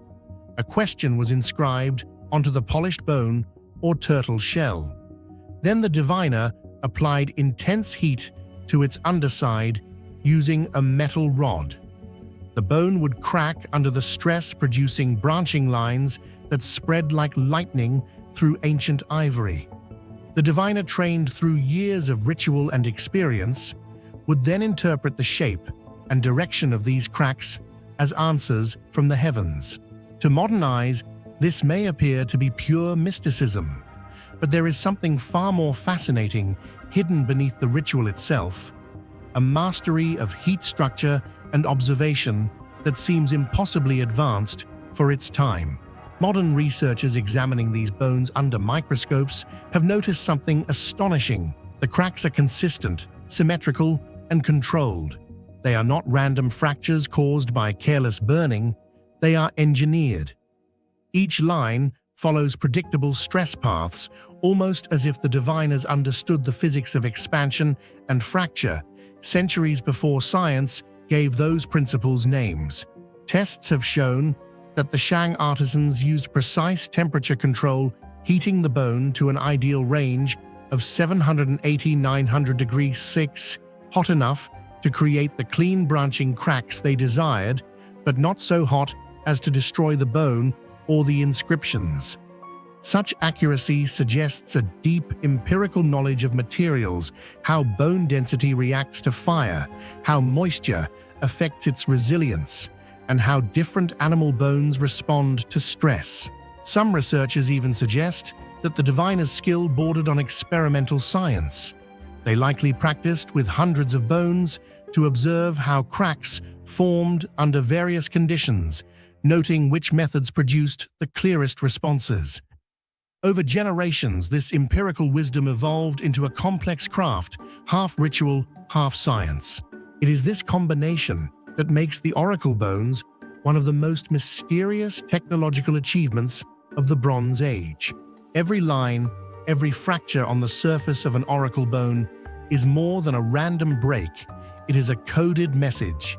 Scholars studying their geometry have found patterns of symmetry, as if the diviners were not merely reading chaos, but seeking structured signs. Some bones display crack networks that mirror each other, suggesting intentional alignment to certain symbolic orientations, perhaps toward the sun constellations or the cardinal directions.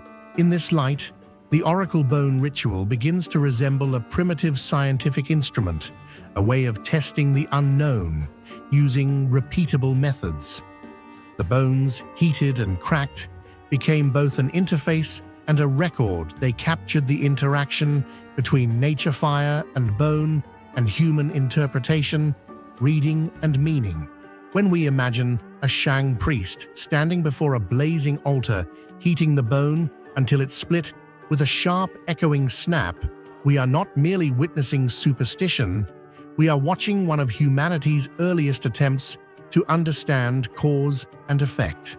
The most extraordinary aspect is that the Shang diviners seemed to possess a working knowledge of thermodynamics, even if they did not call it that. They knew, for example, that gradual heating produces smaller controlled cracks, while sudden exposure to high heat creates violent, unpredictable fractures. They exploited this knowledge to tune the bone like a scientific instrument. In modern laboratories, engineers use the same principles when stress testing materials, applying heat measuring fractures, and interpreting structural changes. Yet here, over 3 millennia ago, an ancient priest did the same thing, not for science, but for faith. How did they acquire this understanding? Some scholars believe it was the result of generations of careful trial and error passed down orally through the priestly class. Others suspect that this technology may have stemmed from metalworking knowledge, since the Shang were exceptional bronze workers. Controlling heat for casting metal might have taught them how to manipulate bone and shell in similar ways. Whatever the origin, the precision is undeniable, and it challenges our assumptions about what primitive civilizations could achieve. Beyond the ritual and the cracks, the oracle bones represent something more profound, an early form of data recording. Each bone was not only used for divination, but was also inscribed afterward with the question, the interpreted answer, and the final outcome. Over time, thousands of such records accumulated. In a sense, the Shang priests were collecting data, comparing predictions to real-world events. Did it rain after the oracle predicted rain? Did the king's army win the battle foretold by the cracks? The answers were noted. This suggests that the ancient Chinese may have been performing systematic observation, perhaps even early forms of pattern recognition and correlation. This practice, combining empirical observation with spiritual interpretation, may have been one of the earliest steps toward the scientific method, a blending of mysticism and measurable outcomes. Even after a century of study, many mysteries remain unsolved. Some bones appear to have been carved with microscopic precision, implying tools far sharper than what was believed possible in the Bronze Age. Others were made from unidentified animal species, and a few turtle shells are unnaturally large, suggesting they came from creatures no longer known to exist. Equally puzzling is how such a sophisticated system vanished. When the Zhou dynasty replaced the Shang, the oracle bone practice disappeared almost overnight. Did a shift in ideology suppress the old divination traditions? Or was there a deliberate effort to conceal certain knowledge, perhaps the technological secrets behind the process? Over 150,000 oracle bones unearthed in Anyang have become the earliest foundation of Chinese writing. Yet their meaning goes far beyond language. The cracks carved into bone reveal that ancient humans already knew how to observe, experiment, and record. Within what seemed like a ritual of superstition, they unknowingly laid the first stones of scientific thought where faith and reason met amid the fire and smoke of the ancient world. When we gaze upon the dark, burned surface of an oracle bone today, we are not only reading the questions of an ancient king, we are glimpsing the dawn of technological thought. Each crack is a fragment of forgotten knowledge, a spark of intelligence that bridged faith and logic, mystery and measurement. And as modern science continues to study these bones under microscopes and scanners, the same question that haunted the Shang diviners still echoes through time. Were they seeking the will of the gods or the laws of nature itself? Hidden on the uninhabited island of Staffa, off the rugged coast of Scotland, lies one of the most extraordinary natural formations on Earth, Fingal's Cave. Its towering basalt columns, dark and symmetrical, rise like the organ pipes of a colossal cathedral carved by something far older and far more patient than humankind itself.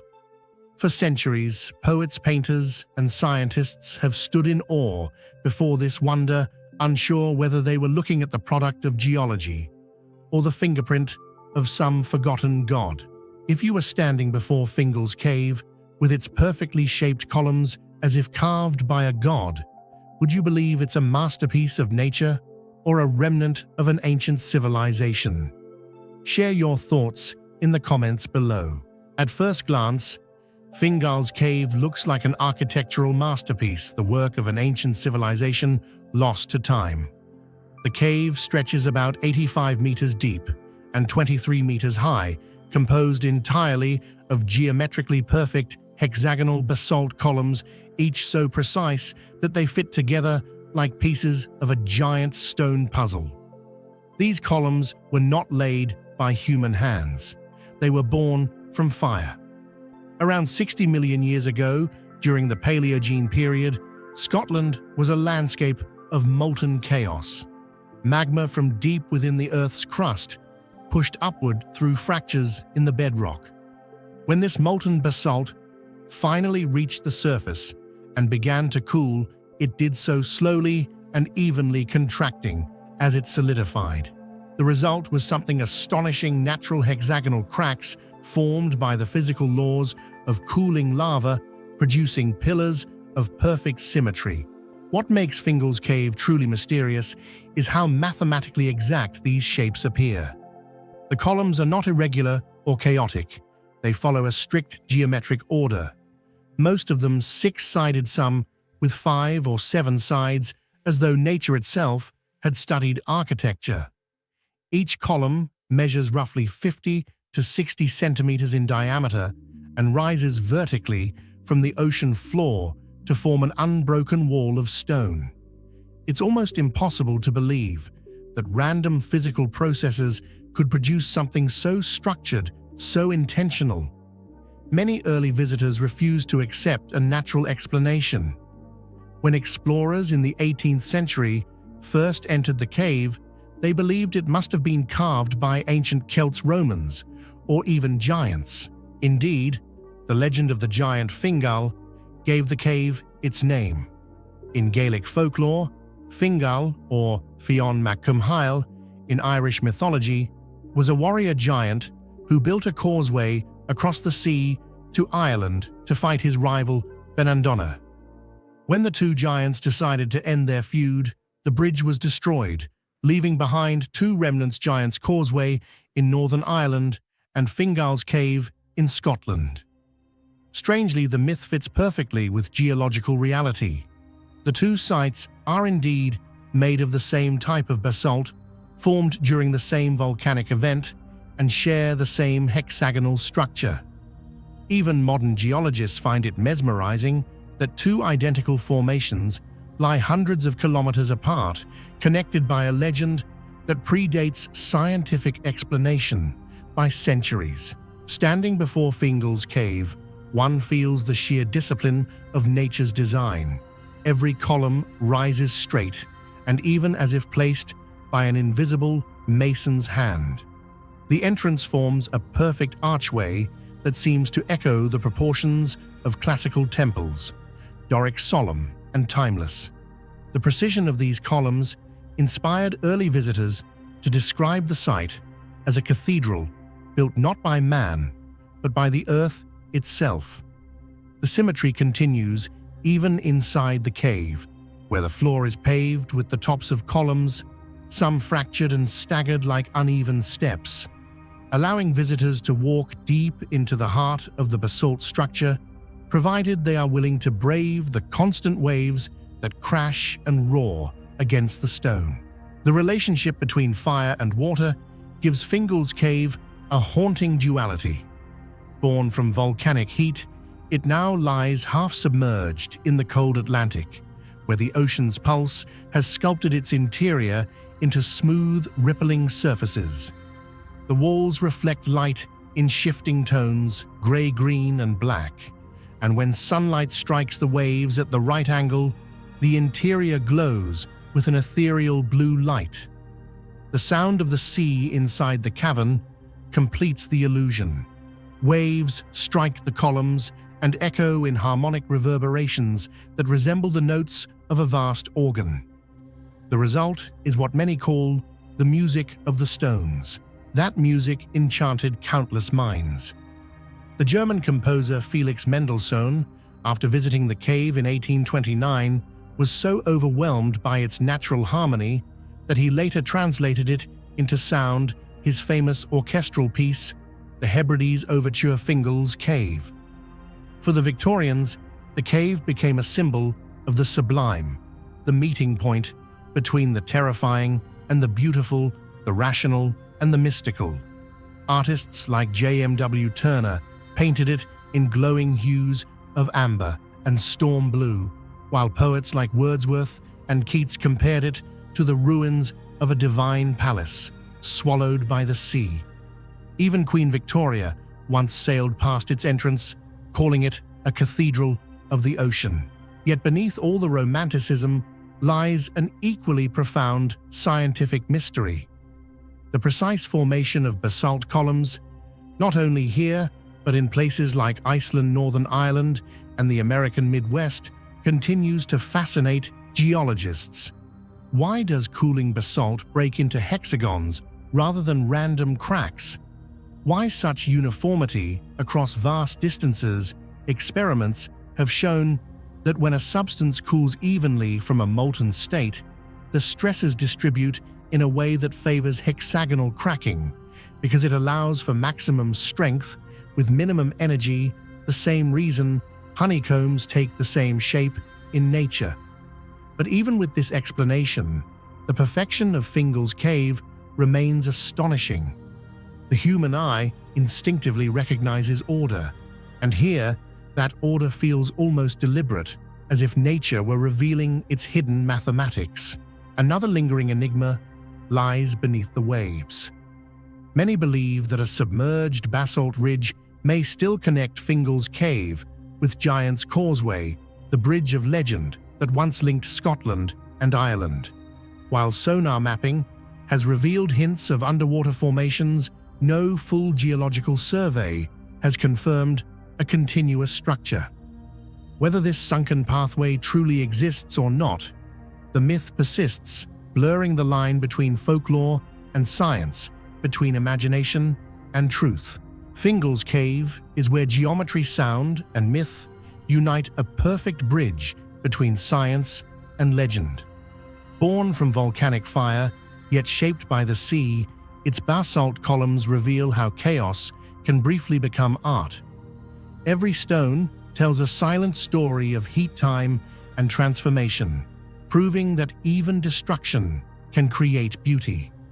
As the tide rises and echoes fill the cave, one wonders, are those voices the call of ancient giants, or simply the earth singing its first song beneath the Atlantic waves? Deep in the wind-swept steppes of southern Russia and Ukraine, archaeologists unearthed something that would forever alter our understanding of ancient myth and reality. Beneath layers of soil and centuries of silence lay the tomb of the Amazon warriors, a discovery that blurred the boundary between legend and history. For millennia, the Amazons had been dismissed as fantasy, fierce female warriors born of Greek imagination, riding into battle and defying the rules of a patriarchal world. But as the excavations progressed, the ground began to whisper a different story, one written not in myth, but in bone, metal, and blood. In burial mounds scattered across Pokrovka, Voronezh, and the Don River Basin, archaeologists found the remains of women buried with the unmistakable symbols of warfare: iron swords, bronze-tipped arrows, spears, shields, and even horses laid beside their bodies. Some skeletons bore clear marks of battle-healed fractures, blade cuts, and deformities in leg bones from years of horseback riding. The evidence was undeniable. These were not priestesses or nobles. They were warriors, and more remarkably, they were women who had lived and died by the sword. This finding shook the academic world.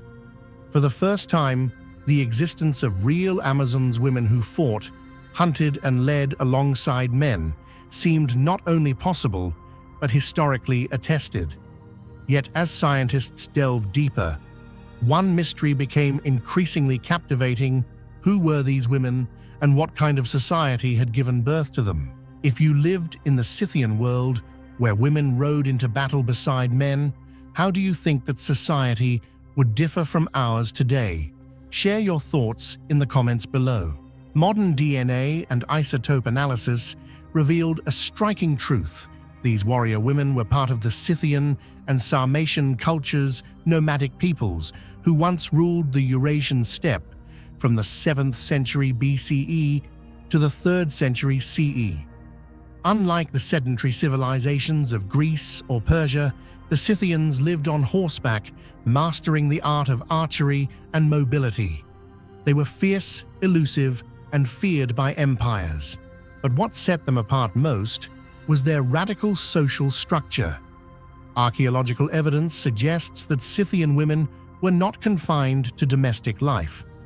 Instead, they trained in combat rode horses, hunted large game, and often went to war. In some tribal groups, up to 30% of graves containing weapons belonged to women. This proportion is staggering and speaks of a society where gender was not a boundary for valor. The Amazon warriors unearthed from these tombs were not exceptions. They were products of a culture that honored strength over gender. Their bodies were buried with the same rituals as male warriors: horses, weapons, jewelry, and drinking cups, signifying honor and social equality. Some were buried with children, implying that motherhood and warfare coexisted in their world. Others rested with elaborate gold ornaments and ceremonial gear, suggesting roles not only as soldiers, but as leaders and spiritual figures. The Scythians were a nomadic confederation, not a single unified empire. Their power lay in mobility and unity through shared beliefs. Women in this context might have been crucial in maintaining tribal identity, acting as guardians of both spiritual and military order. Some historians even suggest that the legendary Queen Tomyris, who defeated Cyrus the Great of Persia, could have been one of these Scythian rulers, a living reflection of the Amazon spirit. The daily life of Scythian women was one of discipline and endurance. They lived in portable felt tents called yurts, moved across the plains with vast herds, and depended on hunting as much as herding. Girls learned to ride almost as soon as they could walk. They were trained to handle composite bows, spears, and lassos. This early training explains the physical traits seen in their skeletal remains: broad shoulders, curved femurs from constant riding, and muscular arms from drawing powerful bows. To survive the harsh steppe, the Scythians could not afford rigid gender divisions. Every capable hand was a warrior's hand. The survival of the tribe relied on shared skill, courage, and loyalty. This necessity fostered one of the earliest forms of gender parity in recorded history, a natural equality born from survival, not ideology. Their belief system mirrored this balance. Scythian mythology, unlike the Greek pantheon, dominated by male gods, revered female deities of war, fertility, and protection. Archaeologists have found images of winged goddesses holding weapons and mirrors engraved with scenes of women in ritual combat, indicating that the feminine divine was inseparable from warfare and destiny. The Greek world encountering the Scythians during their northern expeditions was both fascinated and terrified by them. Stories of fearless women who fought like men spread quickly, morphing into the myth of the Amazons. Herodotus described them as the Androctones menslayers. The Greeks depicted them as exotic and dangerous, yet strangely admirable. Their tales inspired countless sculptures, from the Amazonomic friezes of the Parthenon to the heroic duels of Theseus and Penthesilea. Yet the truth buried beneath the steppe tells a different story. The Amazons were not mythical invaders. They were Scythian women, raised in a world where the horizon was limitless, and the bow was an extension of the self. The myths perhaps were not inventions, but reflections distorted through the lens of Greek patriarchy stories, told by outsiders who could not comprehend a society where women held swords as readily as men. Excavations reveal that the tombs of Amazon warriors were not mere burials, but ceremonial monuments. Their graves often contained mirrors, incense burners, amulets, and sacred symbols, suggesting roles as priestesses of a warrior cult. Many were buried facing the rising sun, a sign of rebirth, with hands gripping weapons as if ready to rise again for battle. These rituals might represent the Scythian concept of dual life and death, where the warrior's soul continued fighting in the afterlife. Horses were sacrificed and buried alongside them, symbolizing eternal mobility across the steppes of the next world. Such customs reveal a spirituality woven deeply into warfare, a conviction that fighting and faith were intertwined. Advancements in CT scanning, 3D modeling, and isotope tracing have opened new chapters in this mystery. Researchers discovered that these women traveled vast distances from Central Asia to the Black Sea, engaging in trade and warfare alike. Chemical traces in their bones showed a diet rich in horse meat and fermented milk, evidence of their nomadic life. Even more intriguing metallurgical studies revealed complex forging techniques in their weaponry, suggesting the Scythians possessed technology far ahead of what Greek writers credited them for. The Amazon graves are thus more than archaeological curiosities.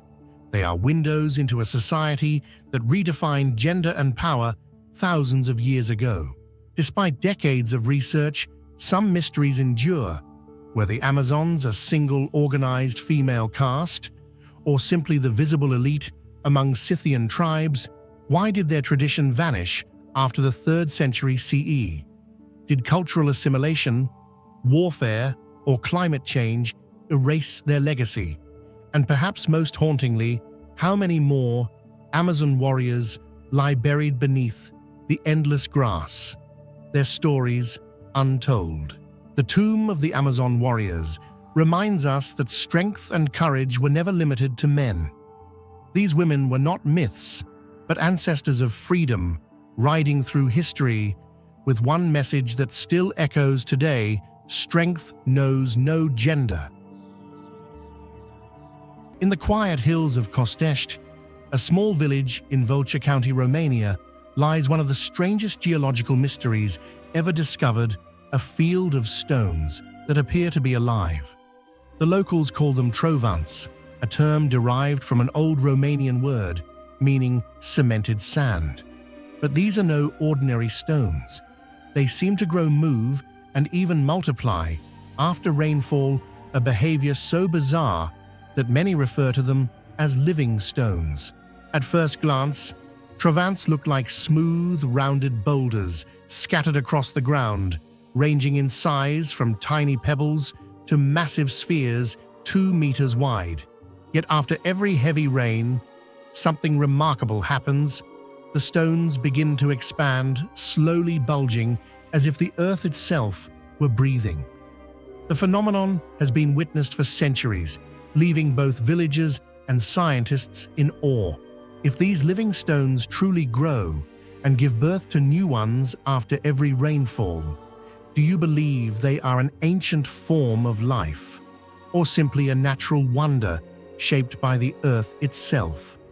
Share your thoughts in the comments below. The most extraordinary aspect of the Trovants is their apparent ability to grow after rainfall. Villagers often say, "When the rain falls, the stones wake up." Scientific studies confirm that these stones can indeed increase in size, sometimes visibly, after soaking up water. But how could a rock, something lifeless and inert, behave like a living organism? The secret lies within their unique internal composition. Each Trovant is made primarily of sand, cemented together by calcium carbonate. When rainwater seeps into the porous structure, the minerals inside react and expand. The pressure pushes outward, creating the illusion that the stone is growing. This expansion can form small nodules on the surface, which eventually harden and separate, forming new, smaller stones, almost like offspring. To the human eye, this slow and steady growth feels like witnessing life in stone form. Generations of locals have passed down stories about these rocks being alive. Some even say they can feel their energy through their fingertips. Others believe that each Trovant carries an ancient consciousness, a pulse from the very heart of the Earth.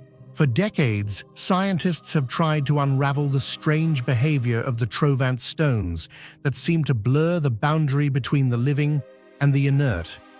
At their core, these formations are composed mainly of sand, bound together by calcium carbonate. When rainwater seeps in, it dissolves and redistributes this mineral, creating a slow chemical reaction that acts like a form of geological respiration.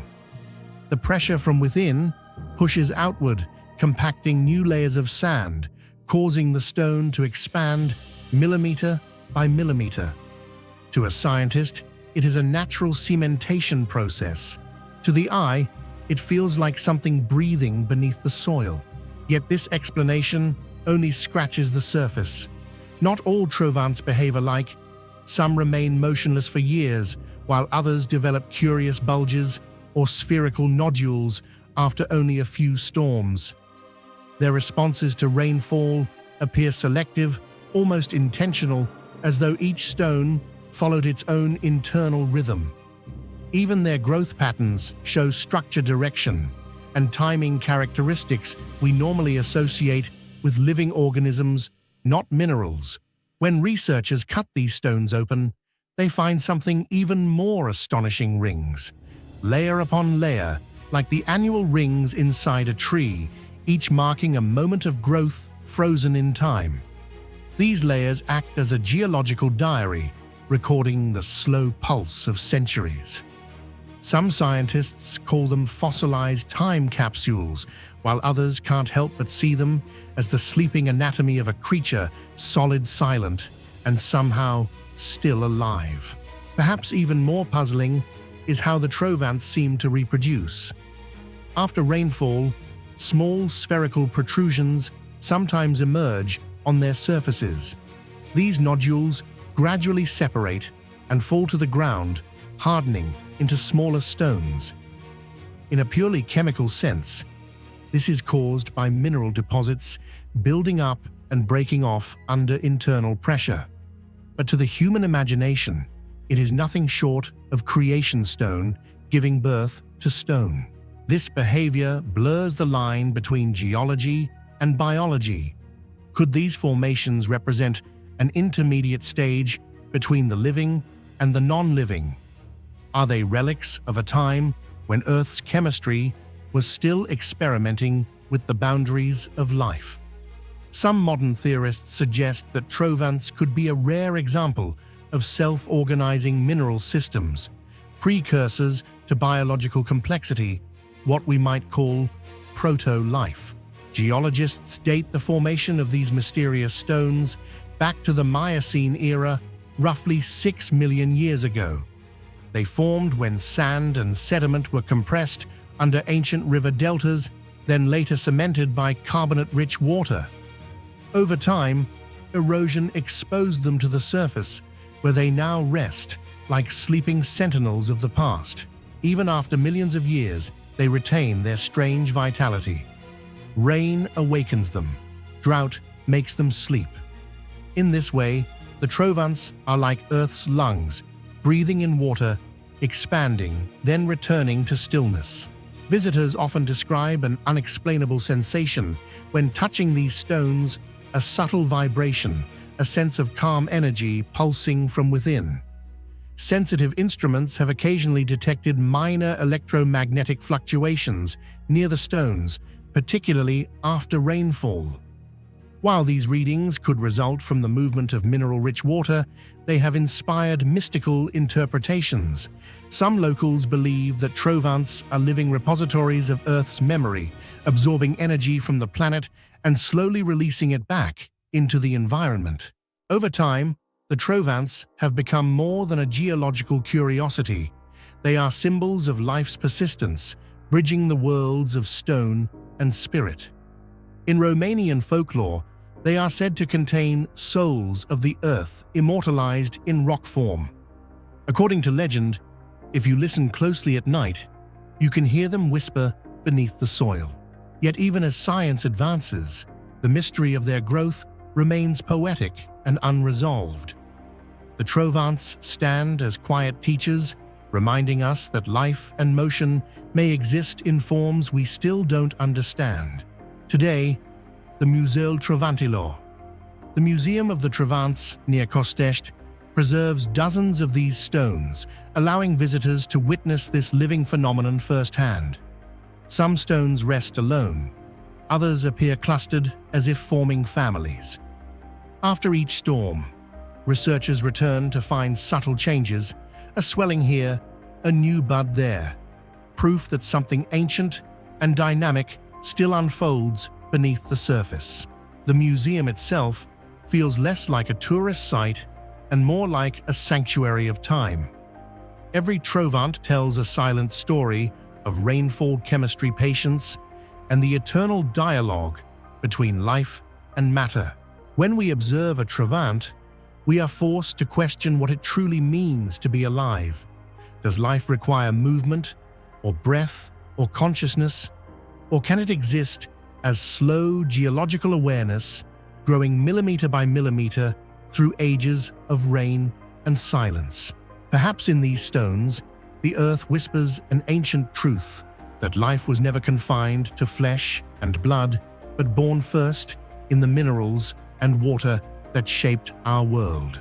So when the next rain falls over the hills of Costești and the living stones quietly stir beneath the droplets, remember, you may just be witnessing the planet itself, alive and evolving one stone at a time. Hidden deep within the rugged mountains of southern Georgia lies a place that seems to defy every law of time and architecture. Carved into the cliffs of Mount Erușeti, overlooking the Mătăcvari River, the cave city of Várzea is not just an ancient monastery, it is a monumental testament to the power, intelligence, and vision of a civilization that dared to shape an entire mountain into a living city. When travelers first catch sight of it, they often describe it as a dream turned into stone, a honeycomb of thousands of chambers, tunnels, and terraces cut into sheer rock faces extending across nearly half a kilometer.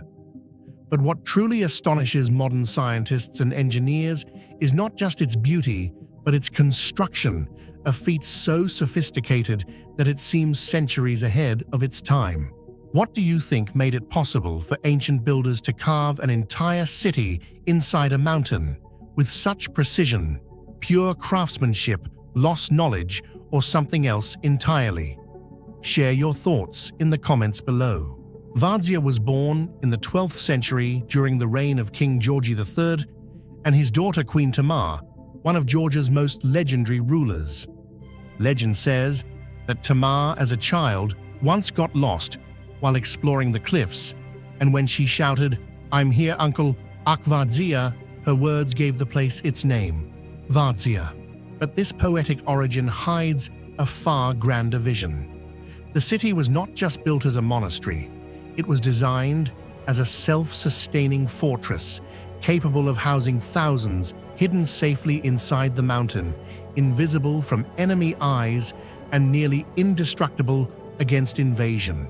By the time it was completed, Vardsia had over 600 rooms carved into the rock, including churches, wine cellars, libraries, kitchens, dormitories, and even royal chambers.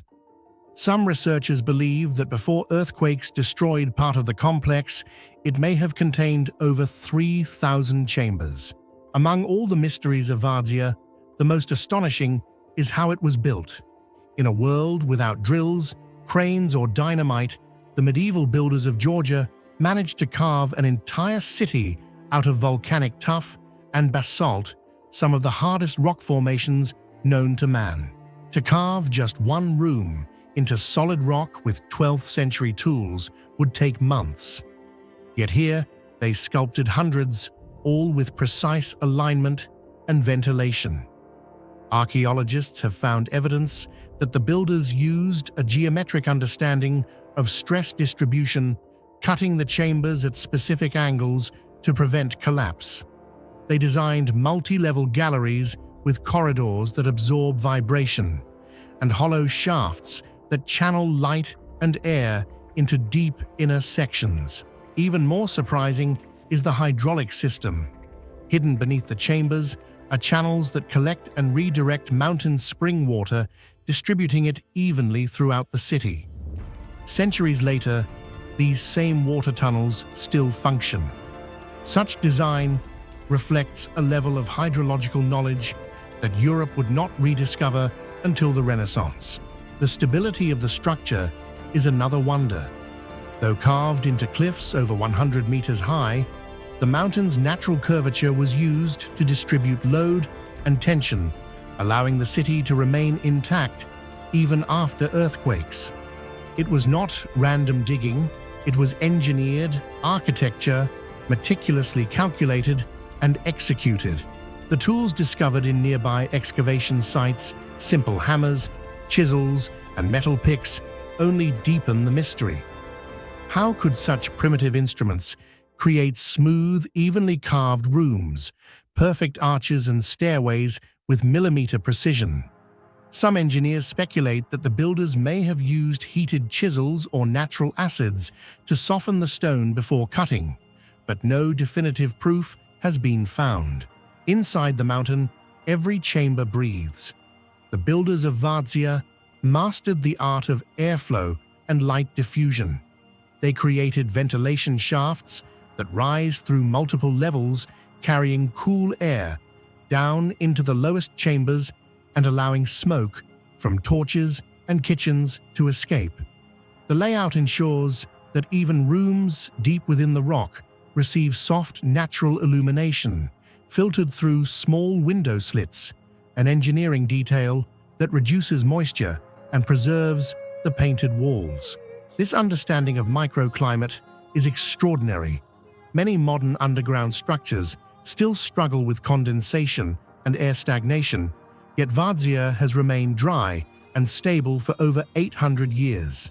At the heart of Vardsia stands its masterpiece, the Church of the Dormition, carved entirely from stone and covered in frescoes that still retain their vibrant colors. The paintings depict biblical scenes, but most notably, they portray Queen Tamar herself, crowned and radiant, standing beside her father, a rare and sacred image that immortalized her role as both ruler and protector.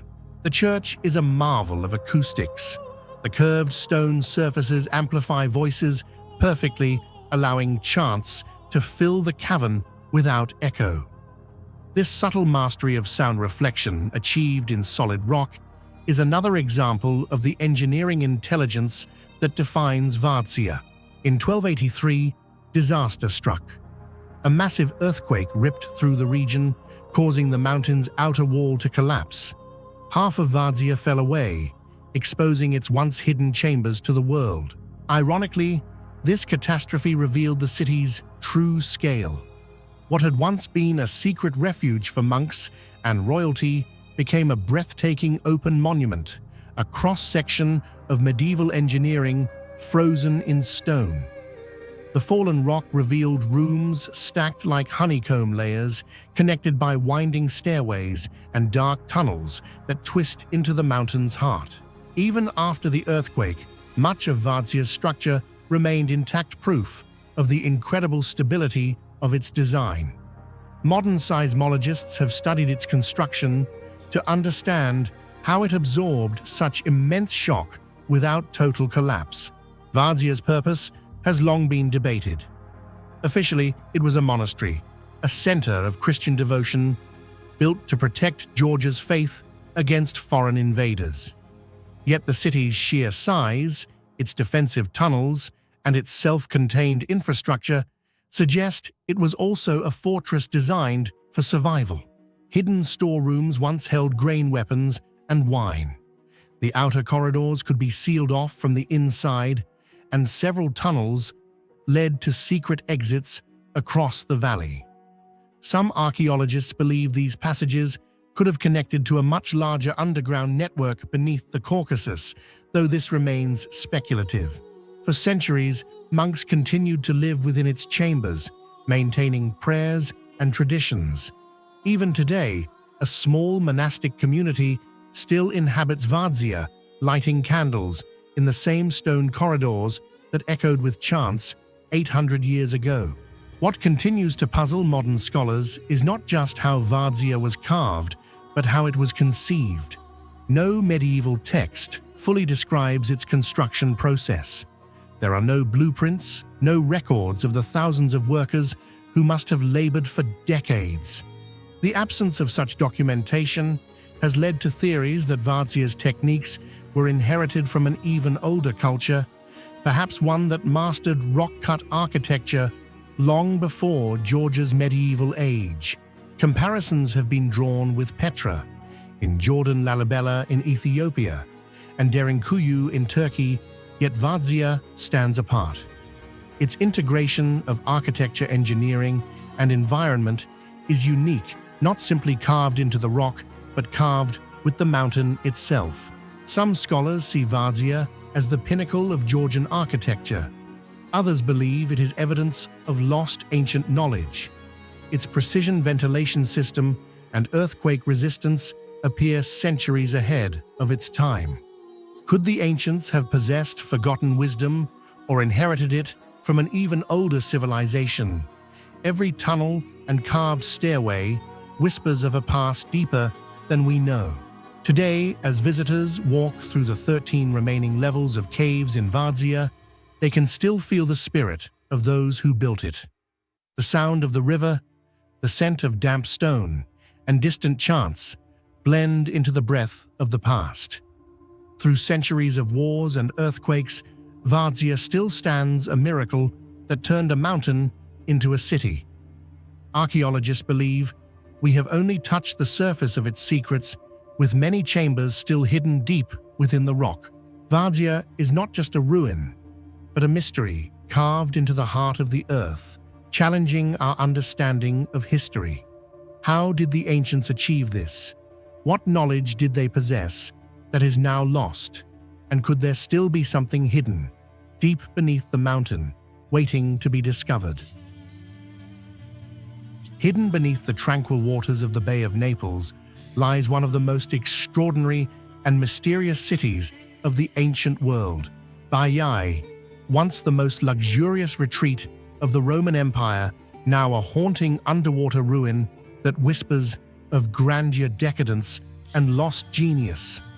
What makes Baiae stand apart from all other Roman sites is not just its tragic submersion, but the astonishing level of engineering sophistication that still puzzles modern archaeologists today. If the Romans were capable of building marvels that could defy time itself, like Baiae, how many other ancient engineering secrets do you think still lie hidden beneath the sea? Share your thoughts in the comments below. 2,000 years ago, Baiae was a shimmering paradise built on volcanic soil, blessed with natural hot springs and a view of the Tyrrhenian Sea. To the Romans, it was more than a city, it was an earthly Eden. Emperors like Julius Caesar Nero and Hadrian built sprawling villas, temples, and bathhouses here, all connected by intricate terraces descending to the sea. But while its reputation as a playground of pleasure is legendary, beneath the surface lies something even more impressive, a level of architectural and hydraulic mastery far beyond its time. The genius of Baiae began with its fusion of natural geology and man-made design. The entire city was constructed over the Campi Flegrei, a vast volcanic field whose subterranean heat powered Baiae's thermal baths. Roman engineers learned to harness this volatile landscape using geothermal energy centuries before modern science could explain it. They drilled into the earth to release hot vapors, guided them through a maze of underground pipes, and channeled the heat into steam rooms, saunas, and heated pools. The technological genius of Baiae did not emerge by chance. It was the result of deliberate scientific calculation and engineering mastery. Roman architects understood the principles of air pressure, heat transfer, and natural convection with astonishing precision. They created a vast network of tubuli, hollow clay pipes hidden inside the walls and beneath marble floors. Through these conduits, hot air from the volcanic springs was carefully directed to heat rooms evenly, while cooler air was vented out to maintain balance. This ingenious system allowed bathers to transition smoothly from the frigidarium cold bath to the tepidarium warm bath, and finally to the caldarium hot bath, each kept at a consistent controlled temperature. What's most remarkable is that the entire process required no mechanical pumps or electricity, only gravity, airflow, and the natural power of the earth. This fusion of nature and design demonstrates how the engineers of Baiae harnessed physics, intuitively creating one of the world's earliest examples of sustainable climate control. The Temple of Mercury. One of Baiae's most remarkable surviving structures still stands as a silent witness to this brilliance. Despite its name, it was not a temple, but a massive dome-covered bath complex. Its design was revolutionary, a perfect hemispherical dome spanning 21.5 meters, constructed nearly a century before the Pantheon in Rome. The concrete mixture made from volcanic ash, known as pozzolana, could set underwater and resist cracking, an invention so advanced that even NASA has studied it to understand its longevity. Modern engineers have been astounded by how the Romans of Baiae managed to create such vast self-supporting domes without steel reinforcement. The secret lies in the gradual layering of materials, where lighter aggregates were used toward the top and heavier ones at the base, distributing the structural load evenly. The result was a dome that could stand for millennia, even under the crushing weight of water and time. But the marvels of Baiae do not end with its domes. Beneath the city's surface lies a complex system of vaulted corridors, tunnels, and hypercourse chambers. Some of these underground passages are believed to be remnants of secret religious sanctuaries, while others served practical engineering functions like maintaining airflow or channeling excess steam away from the bathhouses. Many were lined with bricks that show clear evidence of precise temperature calibration. The Romans weren't just building with stone, they were building with science. Their mastery of hydraulic engineering was equally astonishing. The Romans diverted water from nearby springs through miles of aqueducts and pressurized channels, ensuring a constant flow into Baiae's fountains, pools, and thermal rooms. They even designed valves to regulate water pressure, a concept that wouldn't appear in Europe again until the Renaissance. Some submerged villas still have intact fountains, whose outlets and drainage systems remain functional after 2,000 years under the sea. This extraordinary use of volcanic material combined with advanced hydrodynamics made Baiae not only resilient, but adaptable. The Romans understood the Earth's movements to some extent and built with flexibility, yet they could not anticipate the bradyseism, the slow vertical movement of the Earth's crust caused by magma chambers shifting below. Over the centuries, this phenomenon caused Baiae to sink gradually beneath the waves, preserving its mosaics, sculptures, and frescoes in an almost dreamlike state of suspended animation.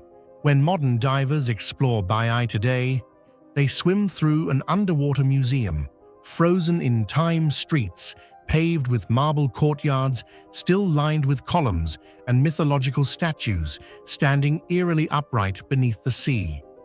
But what fascinates scientists most is how the materials have endured. The Roman marine concrete used here doesn't just survive underwater, it thrives, forming new minerals through a self-healing reaction between seawater and volcanic ash. In an ironic twist of fate, the sea that buried Baiae also became its guardian. Some researchers now call Baiae the blueprint of sustainable architecture. Its techniques are being studied to improve modern eco-construction, from thermal efficiency to low-carbon concrete. What once seemed ancient magic is now recognized as advanced chemistry and ingenious design that even the modern world struggles to replicate at the same scale and endurance. And yet mysteries remain.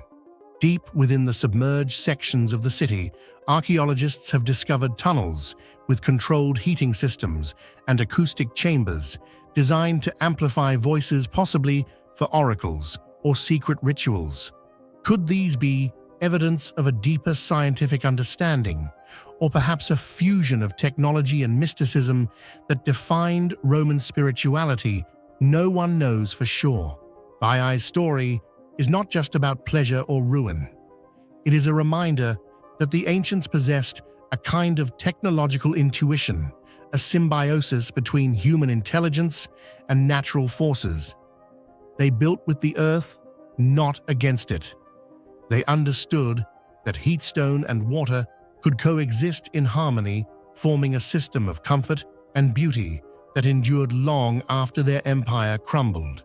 Today, as the light filters through the waves and dances over the marble floors of sunken villas, Baiae stands as both a warning and a wonder, a city that achieved perfection too soon and paid the price. Its ruins whisper of brilliance, lost beneath the tides of a civilization that touched the edge of modern science, long before the word modern existed. If you dive into Baiae, you are not just exploring a lost city, you are entering the mind of Rome at its peak, where architecture, physics, and ambition merged into something almost divine. Under the scorching sands of Giza, hidden beside the Great Pyramid, for more than 4.5 millennia, slept one of the greatest enigmas of the ancient world, the solar boat of Pharaoh Khufu. Discovered in 1954 by Egyptian archaeologist Kamal El-Malak, it was not just another artifact. It was a revelation that forced modern engineers, historians, and Egyptologists to question everything they thought they knew about the technological limits of the ancient world. When workers lifted the massive limestone slabs that sealed the pit near the southern base of the Great Pyramid, a wave of dry ancient air escaped untouched since the age of the pharaohs. Inside, lying in perfect order, were 224 wooden pieces, carefully dismantled, stacked, and preserved in total darkness. At first glance, it seemed like a jumble of ancient timber. But as restoration began, piece by piece, a masterpiece of engineering slowly came back to life, a 43.6-meter-long cedar ship that would become known as Khufu's solar boat. What do you think was Khufu's solar boat? Merely a ceremonial vessel or proof that the ancient Egyptians possessed shipbuilding skills far beyond their time? Share your thoughts in the comments below. When fully reconstructed, the scale of Khufu's boat was breathtaking. It stretched nearly half the length of a modern Boeing 747, its hull 5.9 meters wide, with a shape that mirrored the sleek curves of the papyrus reed boats depicted in hieroglyphs. Yet this was not a fragile ceremonial model, it was a real vessel capable of floating. Modern naval architects who examined it later would admit almost in disbelief that its proportions, balance, and flexibility were perfectly suited for actual navigation on the Nile. But what left experts truly astonished was how it was built. The ship was assembled without a single metal nail. There was no copper, no bronze, no iron, nothing to hold the planks together except the genius of its design. Every board was carved with precision, then joined through a system of mortise and tenon joints, bound tightly with cords made from halfa grass and hemp. This technique, known as sewn boat construction, allowed the hull to flex with the water's movement, absorbing pressure and preventing cracks, a feature even some modern ships struggle to achieve. Each plank of Lebanese cedar, a rare and expensive import from the distant mountains of the Levant, had been shaped, curved, and fitted with an understanding of buoyancy and hydrodynamics that seemed far beyond 26th century BCE knowledge.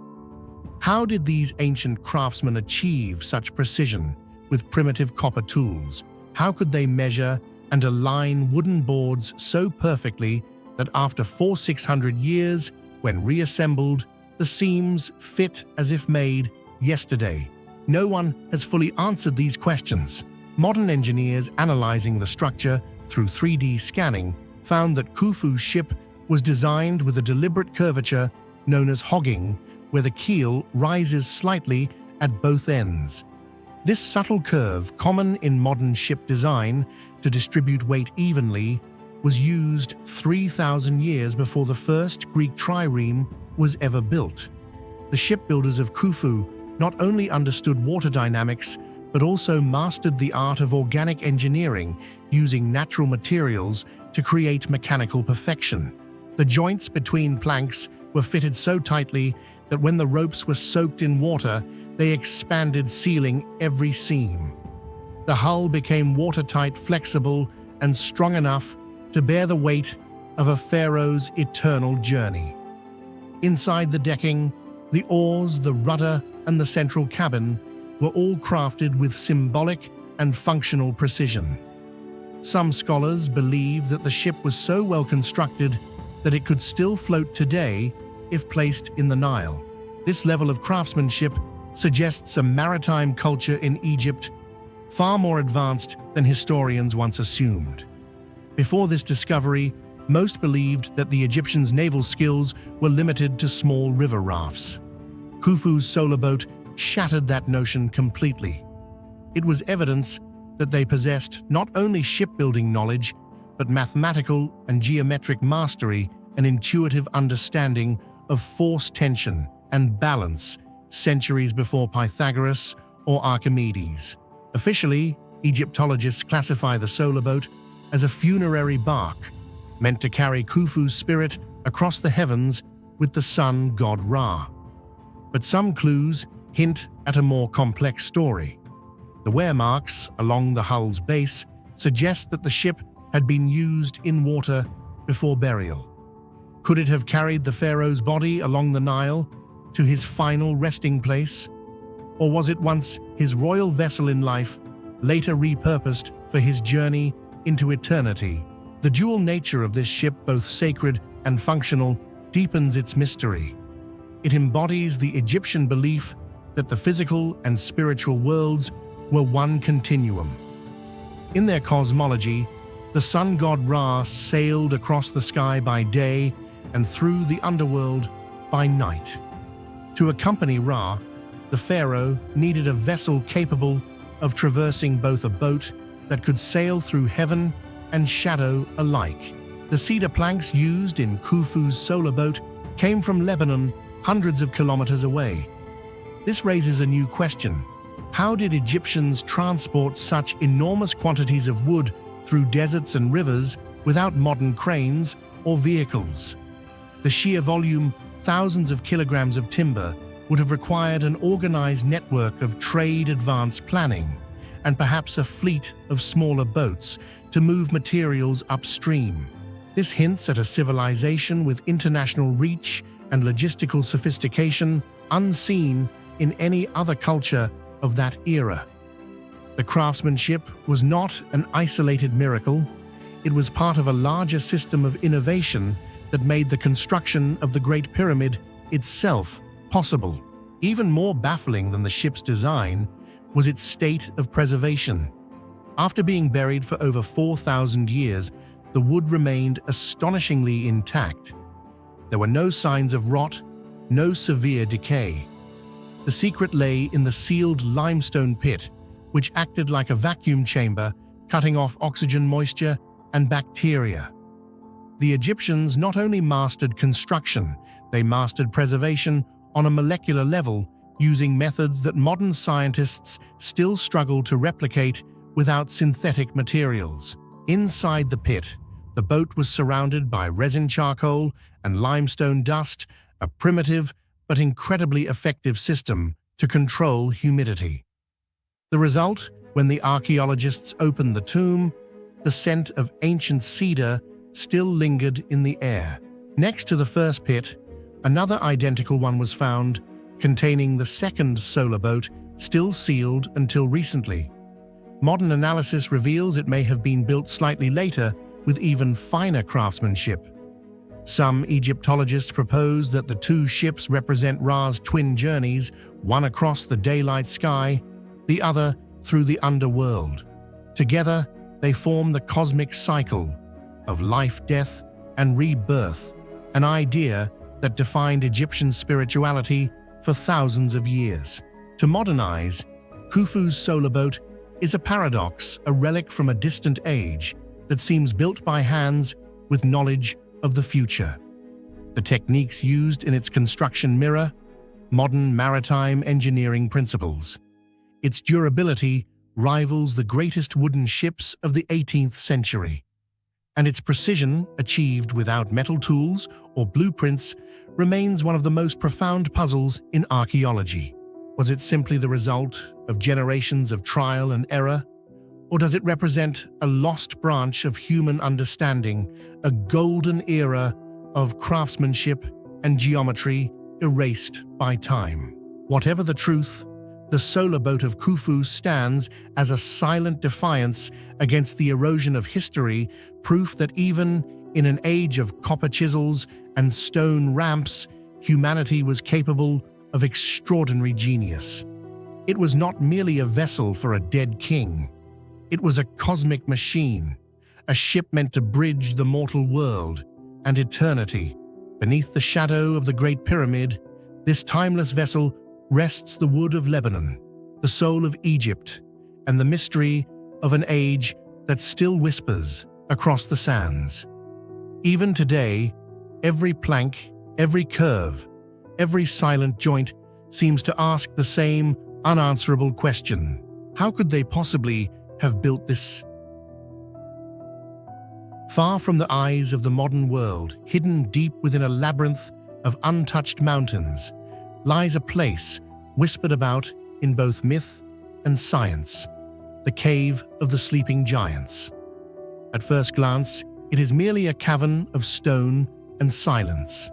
But step inside, and the air itself seems to shift, heavy, electric, alive with memory. The deeper you go, the more the cave defies explanation. Walls, too smooth to be natural corridors, too precise to be chance. It feels less like a creation of nature and more like a monument carved by hands long erased from history, perhaps not even human. This is not just a cave. It is a question etched into the bones of the earth, waiting for an answer no one has yet dared to give. Do you believe this cave was shaped by nature or by something far older than humanity itself? Share your thoughts in the comments below. From the very entrance, the atmosphere feels unnatural. The rock walls, though rough at first glance, reveal a symmetry that seems deliberate. Narrow corridors extend into darkness, perfectly aligned at right angles, not the chaotic patterns one expects from a natural formation. The deeper explorers descend, the more the structure begins to resemble something designed rather than formed by time and erosion. What immediately draws attention are the marks carved into the stone, faint but undeniable. They are not the random grooves of water or wind. They are straight-measured, consistent, as if drawn by tools designed for accuracy. In certain areas, parallel incisions cut across the rock face with a precision reminiscent of machine work. The composition of the cave itself, basalt and granite, both extremely hard materials, raises the question, who could have carved them and how? Radiometric dating indicates that parts of the cave's rock strata are millions of years old, predating any known human civilization. Yet embedded in these ancient stones are perfectly squared recesses and smooth surfaces that seem polished by human or something human-like intention. Scientists hesitate to classify them as man-made, but the mathematical precision defies geological randomness. It is as though some intelligence long before recorded history had sculpted the Earth itself. This theory gained traction when a joint expedition of geologists and structural engineers scanned the cave's layout using 3D mapping technology.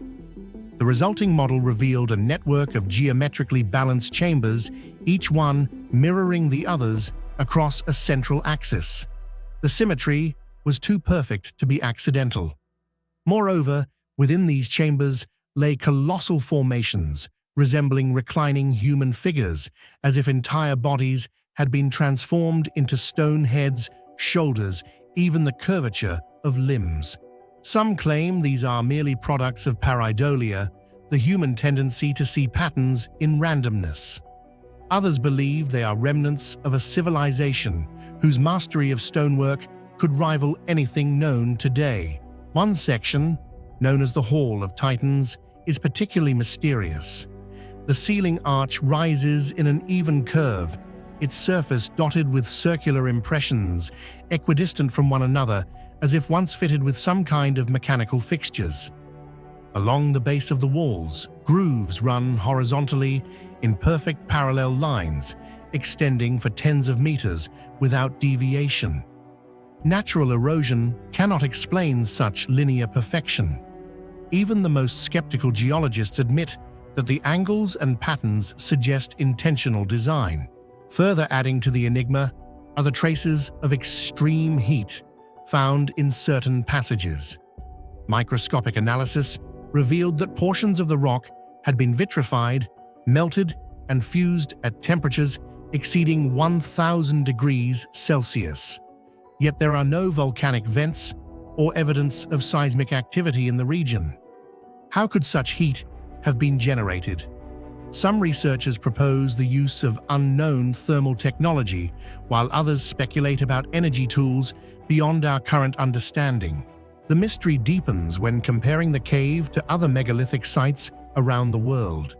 The precision stone cutting here bears uncanny similarities to techniques found in the walls of Sacsayhuaman in Peru or the Baalbek terraces in Lebanon, places also surrounded by theories of lost civilizations and advanced ancient engineering.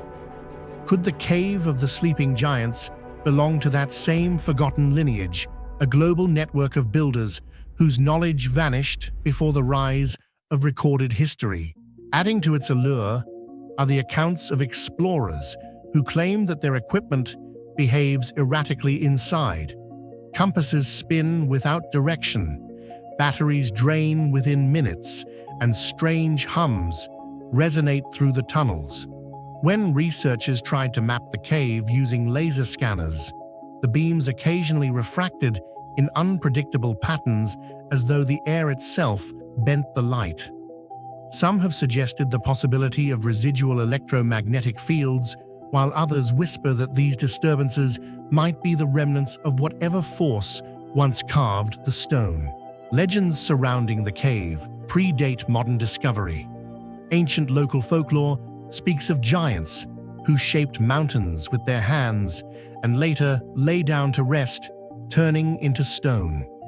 According to these tales, the cave was their final resting place or their prison.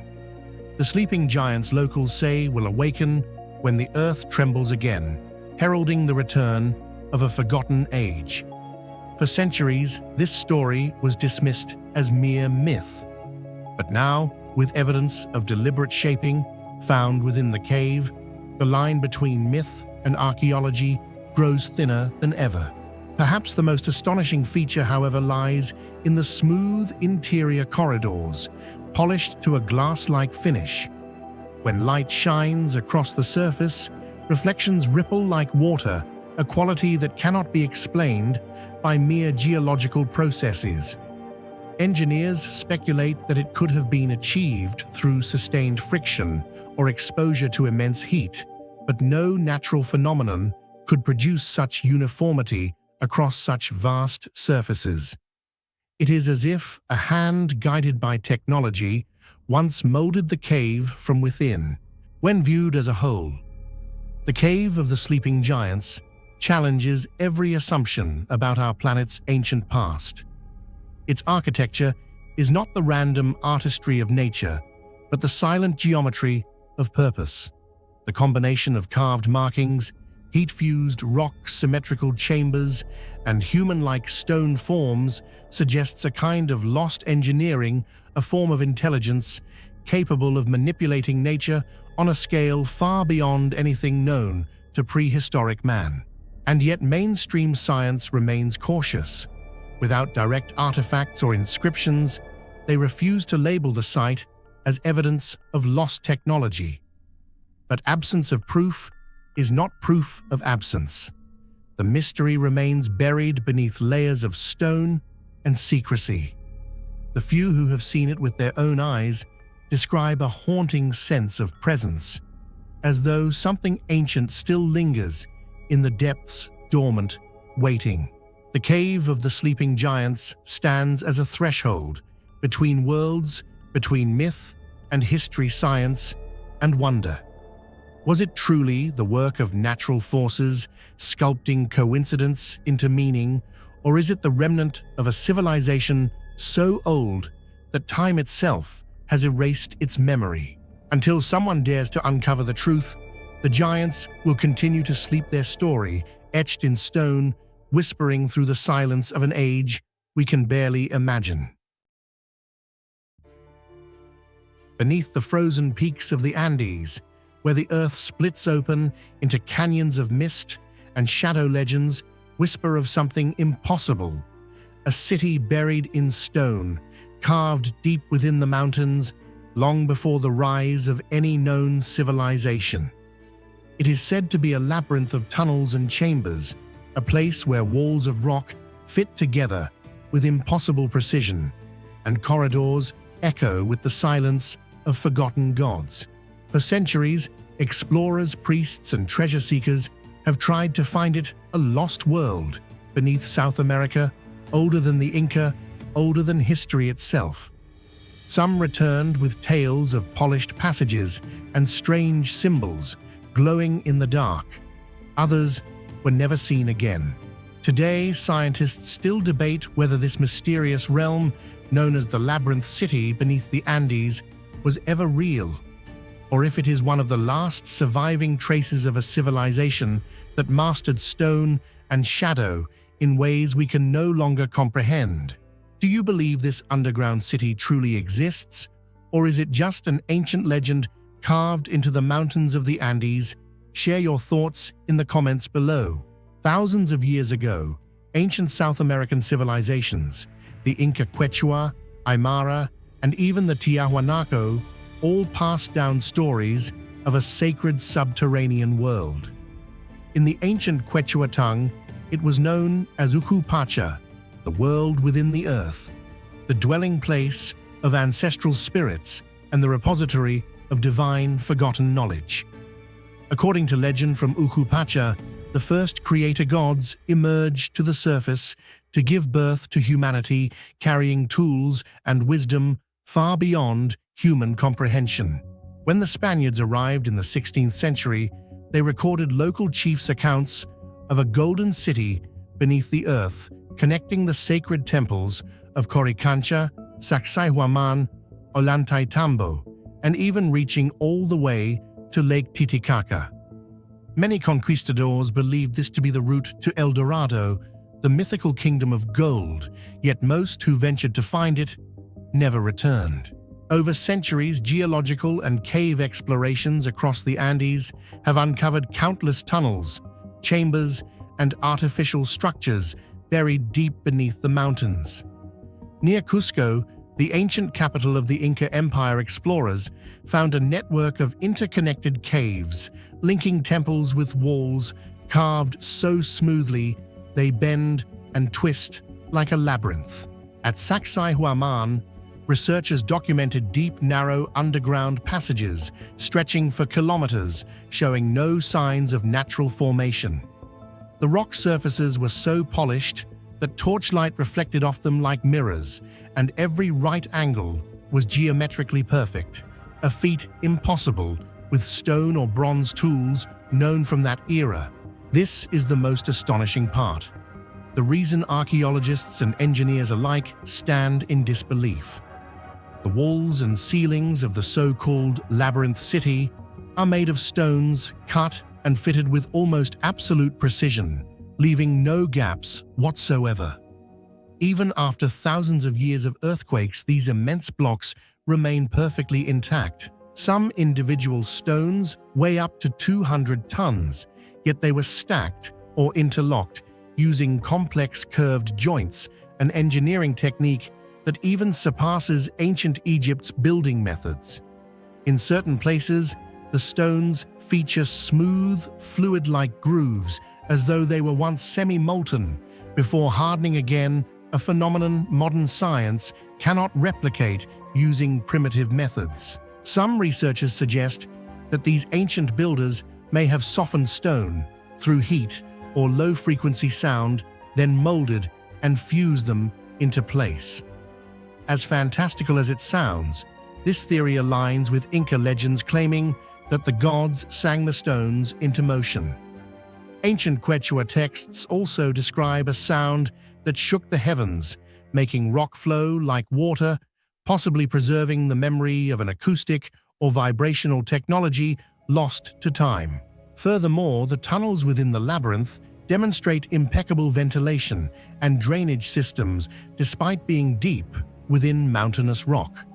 Some passages remain dry and stable after millennia, a level of engineering precision rare even in modern underground construction. Geologists confirmed that the stones used, mainly andesite and diorite, are harder than steel, making it impossible to cut with bronze or stone tools. So how did the ancients achieve such perfection? That question remains unanswered. German engineer Rolf Miller once wrote, "If what we see at Sacsayhuaman and its subterranean tunnels truly came from ancient hands, then those people possessed a form of energy technology that we today can only dream of." In the 20th century, numerous explorers set out to follow the traces of the labyrinth city. Padre Crespi, an Italian priest living in Ecuador, claimed to have received hundreds of engraved metal plates from the indigenous Shuar people. They told him the plates were discovered in an ancient tunnel network beneath the Andes. The inscriptions bore resemblances to Egyptian Sumerian and even unknown astronomical symbols, igniting fierce academic debate.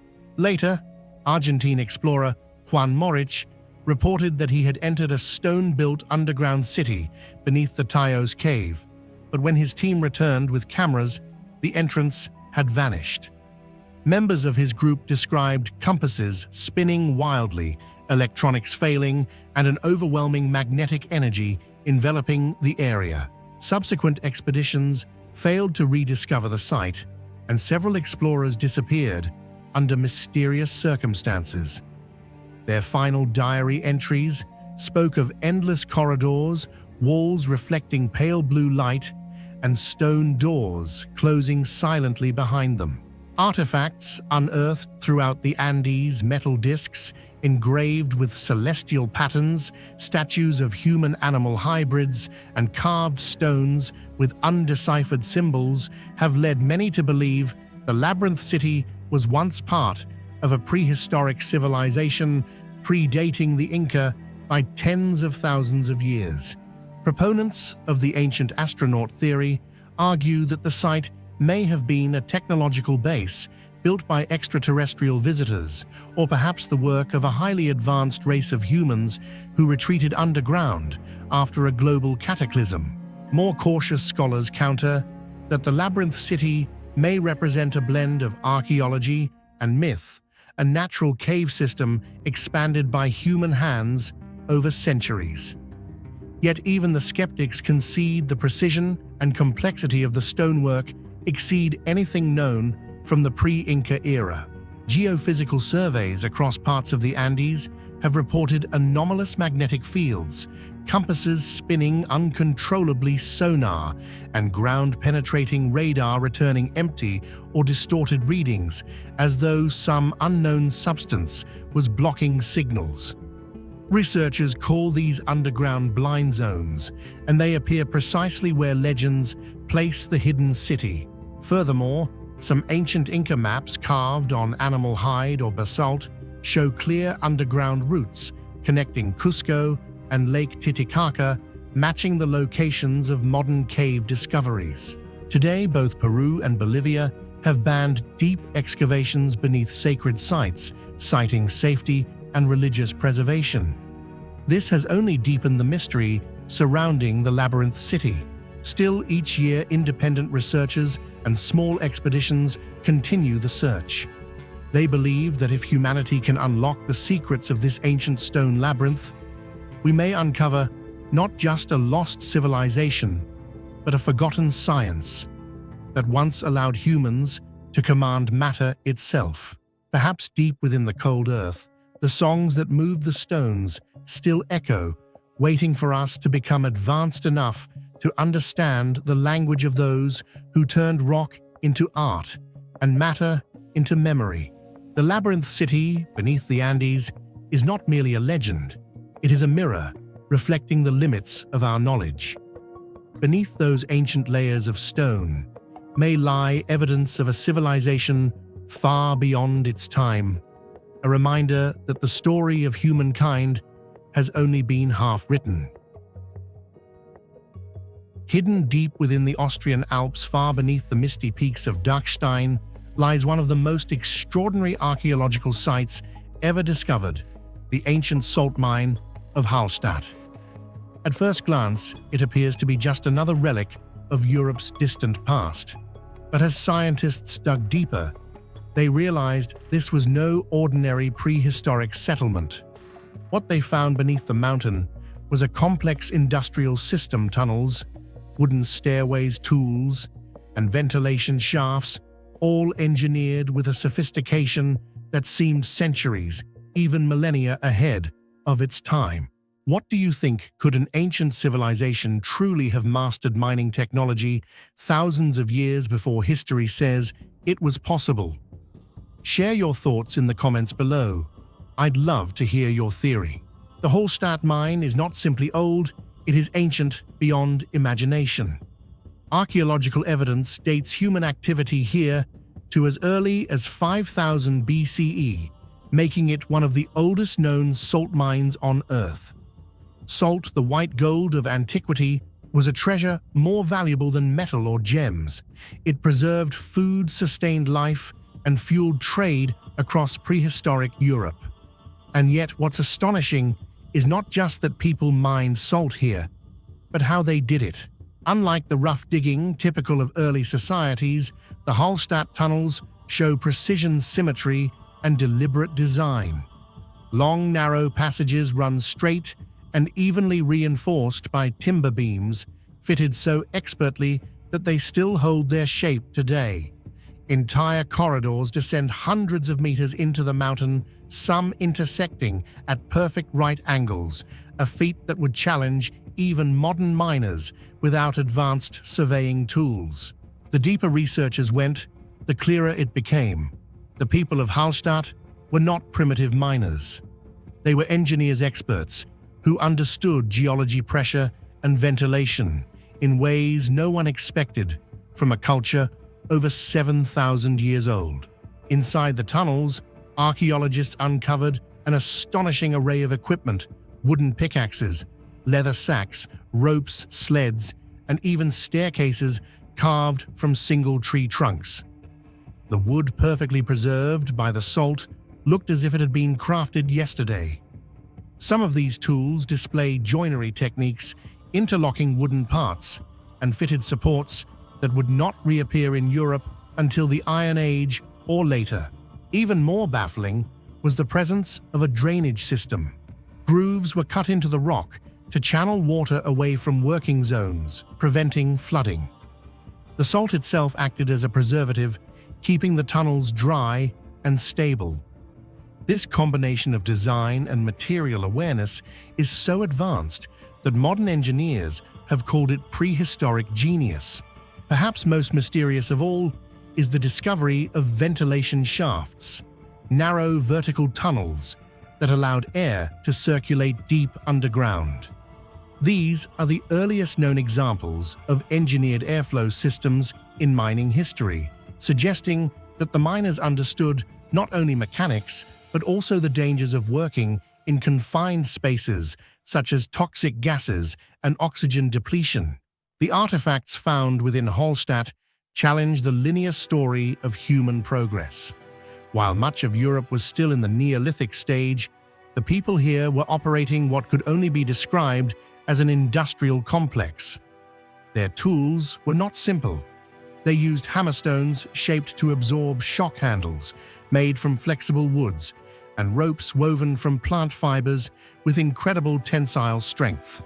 Archaeologists even discovered massive wooden ladders, some over 30 feet long, assembled with mortise and tenon joints, a construction method thought to have been invented thousands of years later. The accuracy of their carpentry and the structural design of their supports imply a deep understanding of physics and load-bearing mechanics. Yet, for all their brilliance, no written record or recognizable language has ever been found in Hallstatt. How did they develop such advanced mining technology in isolation? Were these innovations passed down through oral tradition? Or did this community inherit knowledge from an even older lost civilization, buried deeper still? In this dark labyrinth of rock and salt, time stopped. Salt, with its incredible preservative qualities, kept wood fabric and even human remains almost perfectly intact for thousands of years. This rare preservation allows scientists to see details of prehistoric life that would normally be lost footprints in the salt floor fragments of leather clothing, even human hair, still golden and soft to the touch. Several salt mummies were found in these tunnels, bodies of miners who had been trapped by collapses or accidents. Their skin clothing and tools remained eerily well preserved. Through them, we can study what they ate, how they worked, and even what kind of air they breathed. It is as though Hallstatt itself became a time capsule, freezing an entire culture in its final breath. The scale of the mine suggests a community that relied on complex organization. There must have been managers, transporters, carpenters, and possibly engineers overseeing operations. The salt was likely extracted in large blocks, hauled by sleds, and then transported down the mountain via a network of wooden tracks. These tracks, still visible in some sections, are perfectly level, designed to guide sleds with minimal friction. Such a level of coordination hints at an early form of industrial society where labor was divided and knowledge was shared. It challenges our assumptions about what Bronze Age communities were capable of. Hallstatt's miners weren't just digging. They were planning, measuring, calculating their every movement, guided by precision.